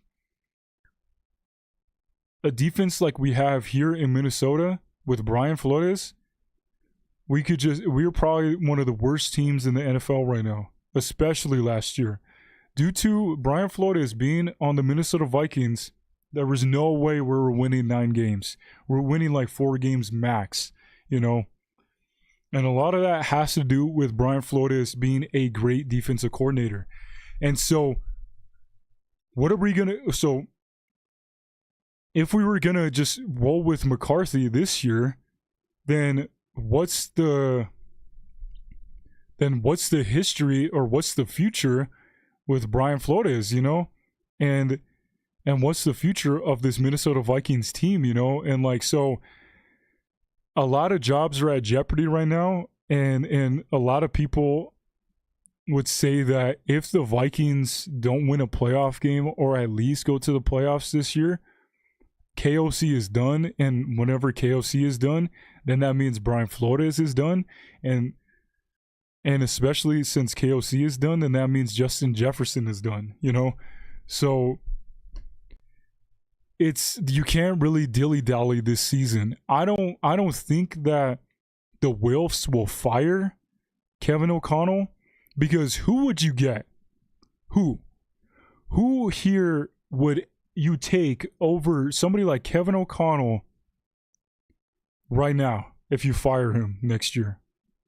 I wouldn't take really anybody, right? Like, unless like Sean McVay like gets fired and KOC gets fired, I'm taking Sean McVay, right?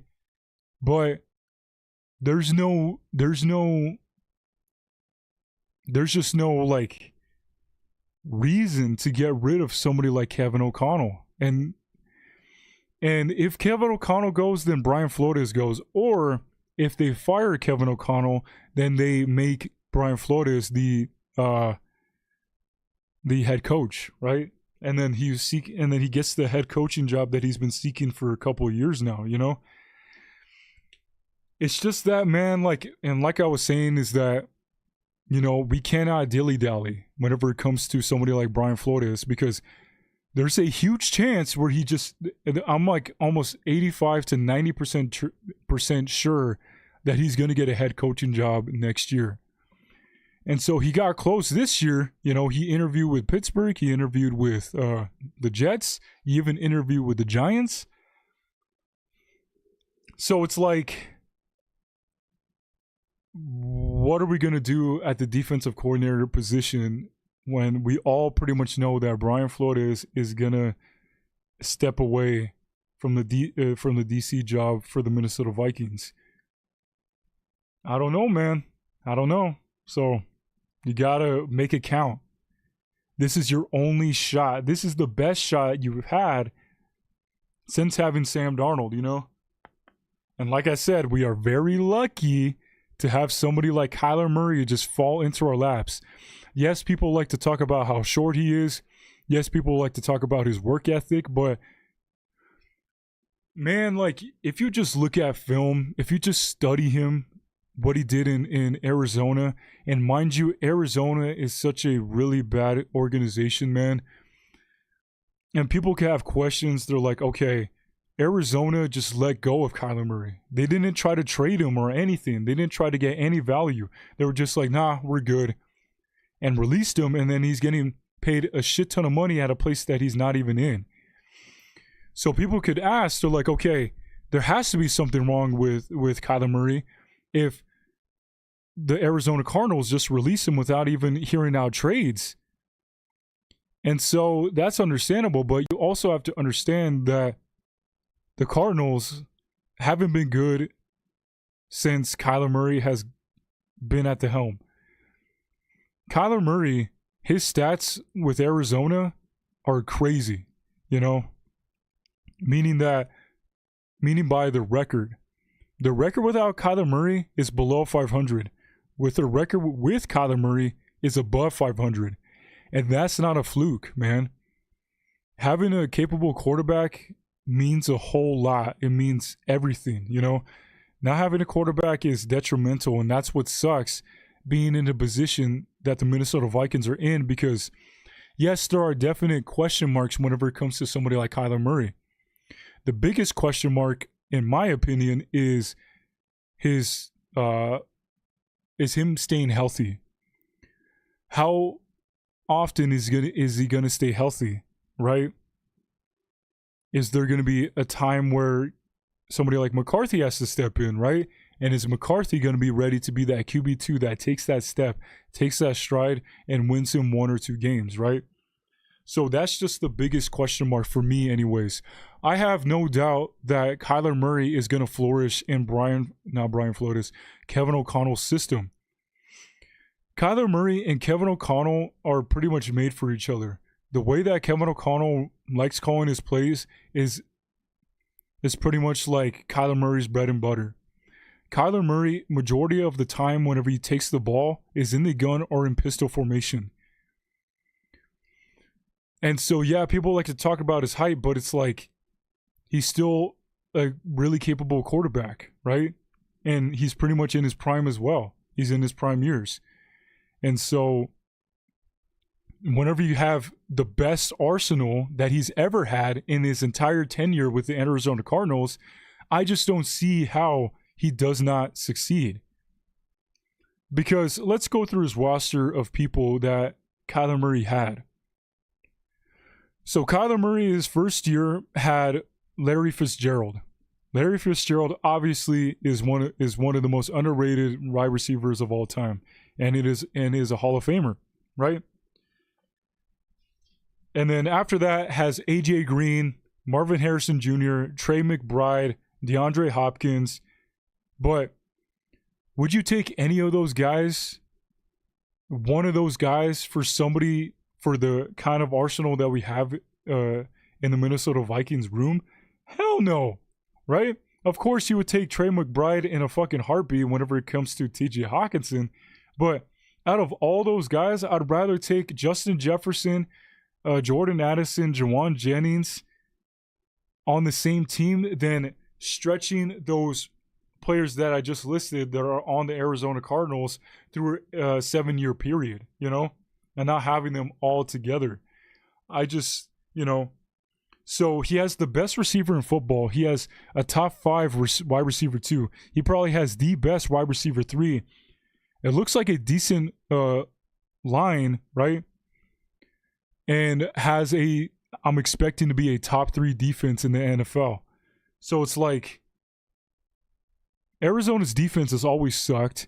Arizona's offensive line has always sucked. And that's what's caused probably Kyler Murray so many injuries. Is that it's evident, regardless of how amazing of a quarterback you are.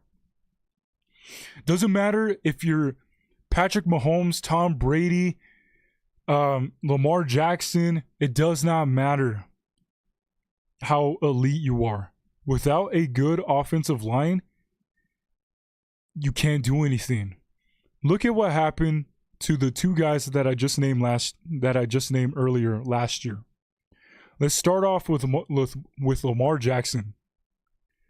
Lamar Jackson is one of the most versatile and one of the most tricky, athletic, scrambly quarterbacks we will probably ever see in the NFL. Last year, he was getting torched. He was getting sacked and even got hurt multiple times last year. And why was that the case? Not because he was injury prone, not because he doesn't know how to scramble, obviously. It was due to the offensive line not holding up and constantly getting tackled and just has a higher chance of him getting injured, right? So that's one of the most versatile quarterbacks to ever exist, right? Now, going to Patrick Mahomes, right? One of the greatest quarterbacks we'll ever see play the game, right? Just all around versatile. IQ off the charts, scrambling off the charts, throwing ability off the charts, right? And then what happened last year against the Kansas City Chiefs? They weren't that great. The offense was, lacking a lot. And why? It was due to the offensive line being trash. And that's how Patrick Mahomes got injured, Obviously, it wasn't the main reason, but it was one of the big reasons why somebody like Patrick Mahomes got injured. And whenever it comes to Kyler Murray, I'm not comparing Lamar Jackson and Patrick Mahomes I'm not comparing Kyler Murray to Patrick Mahomes and Lamar Jackson. What I'm saying is that Kyler Murray is another super versatile, very on his feet, scrambly kind of quarterback. And during his entire tenure with the Arizona Cardinals, he has gotten injured due to his O-line sucking, right? And the thing about it, too, I've been watching a lot of highlights and studying a lot of film on Kyler Murray, is that majority of his highlights are not him stepping back, clear pocket, looking, and then throwing down the field fucking 45 yards to Marvin Harrison Jr., Larry Fitzgerald, or AJ Green, right?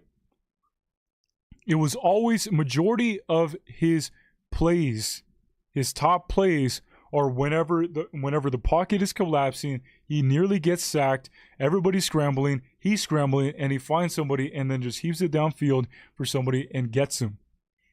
That's majority of his plays. You don't scramble if your line is competent and keeps you protected. You scramble because the O-line sucks. And if majority of his highlights are him scrambling, that means majority of his O-line sucks the entire time, right? So I feel like the Minnesota Vikings have had a better O-line the entire time that the Arizona Cardinals have had Kyler Murray right now. And so, but we just have to see, right? And also, that's why it's nice having somebody like Kyler Murray is whenever the line is going to collapse, is that Kyler Murray can make those plays to get out of the pocket and make, run down the field like the little child he is. Or find somebody like Justin Jefferson, Jordan Addison, Jawan Jennings, Aaron Jones, TJ Hawkinson down the field. And those guys are going to get open. They will. They will get open down the field somewhere. There's just no way that you could cover all 4 of those guys all at once, right? Somebody's going to get open. And that's why I'm very excited to see what Kyler Murray could do with this offense because, like I said, it's the best arsenal he's ever had across, his entire tenure with the Arizona Cardinals. So I just don't see how Kyler Murray I just don't see how he just doesn't succeed. I feel like he's going to shock a lot of people this year with just the kind of quarterback that he is and just, the athlete that he is, Obviously, there could be, an egg on my face at the end of this, and then Kyler Murray either gets injured or doesn't flourish in Kevin O'Connell's kind of system. But I just think that's bullshit because the thing about KOC is that, yes, people are like, oh, he's the QB whisperer, or, oh, he's not the QB whisperer, right? So let's go back to his first year as the Minnesota Vikings head coach. He had Kirk Cousins his first year and his second year. There was already a connection to Kirk Cousins with Kevin O'Connell back all the way in the Washington days. Kevin O'Connell scouted out Kirk Cousins and played with Kirk Cousins for a little while, right? Whenever it comes to year 2, bad time because Kirk Cousins goes down, makes Josh Job look like the greatest quarterback for 2-3 games, has Nick Mullins, and just not a great season quarterback-wise all around, right? And then next year brings in somebody like Sam Darnold. I don't think KOC had a relationship with Sam Darnold, maybe, prior to Kevin O'Connell being a head coach. I don't know if he had some connection to Sam Darnold somewhere, right? But Kevin O'Connell knows how talented Sam Darnold was. It's just the kind of system that he was in and just the kind of pressure he was getting and just the kind of teams that he was on. He was always going to be a top guy, obviously, and then that showed, and Sam Darnold flourished and had a great season with Sam Darnold. Lets him go, right? And then whenever it comes to, J.J. McCarthy, it just was a dud. There was just nothing there, right? But the point I'm making is that also, or going back to Kevin O'Connell, is that in his tenure of being just a coach in general, back, I think in Washington as well, he was scouting Kyler Murray and really liked Kyler Murray even at that time. And so every quarterback that he's chosen, that he's handpicked, he has somewhat of a connection and knows that he's going to get the best out of him, like in every sense of the word, right? So I just don't see how somebody like Kevin O'Connell takes a veteran quarterback like Kyler Murray that he scouted almost a decade ago, gets him here, and then doesn't flourish with him. I just don't see how that's, not going to work, right? In my opinion, right? It could just all crash and burn, right? But I just feel like it's going to be a great offense, and Kyler Murray is going to flourish and prove some people wrong. And I know when people are going to get proven wrong if he beats both the Packers in US Bank Stadium and goes to Chicago and embarrasses the Chicago Bears, right? And then that's when heads are going to start turning, that's when people are like, oh shit, fucking Kyler, whoa, oh my God, like what's up with this guy, Because Kyler Murray was always a great quarterback. He was just in the Arizona Cardinals. Yes, does he make bonehead plays? Yes. everybody makes boneheaded plays. I just feel like he has more positives than negatives. And I don't really care if he has a bad work ethic or whatever, right? Let's just see how he does on the field week 1 against the Green Bay Packers. We'll see. We'll see. But yeah. But I'm gonna start yapping. I'm gonna get going. I appreciate all you guys. I appreciate you, Double Tap. I appreciate you, Charlotte, Eva. And I appreciate everybody for tuning in and stopping by on the We Are Vikings channel to watch and listen to the Minnesota Vikings second preseason game against the Baltimore Ravens. It was a great time. I appreciate you guys. And I shall see you guys next week whenever we take on... Who do we take on? The Broncos? Or who do we take on? It's something like that. I'll figure it out. But hope to see you guys there next week. I'm going to be doing some more content. Can't wait for the NFL season to commence. There's only 3 weeks left until US Bank Stadium gets open to fans and Packers fans as well. And I just can't wait, man. I just cannot wait. I feel like it's going to be a special season this year. Because we got a powerhouse of a team. We just needed a quarterback position. And we have somebody like Kyler Murray, which is still a question mark, but it's not as much of a question mark whenever it comes to J.J. McCarthy and his abilities. I'm confident in that statement. But anyways, I'm going to get out of here.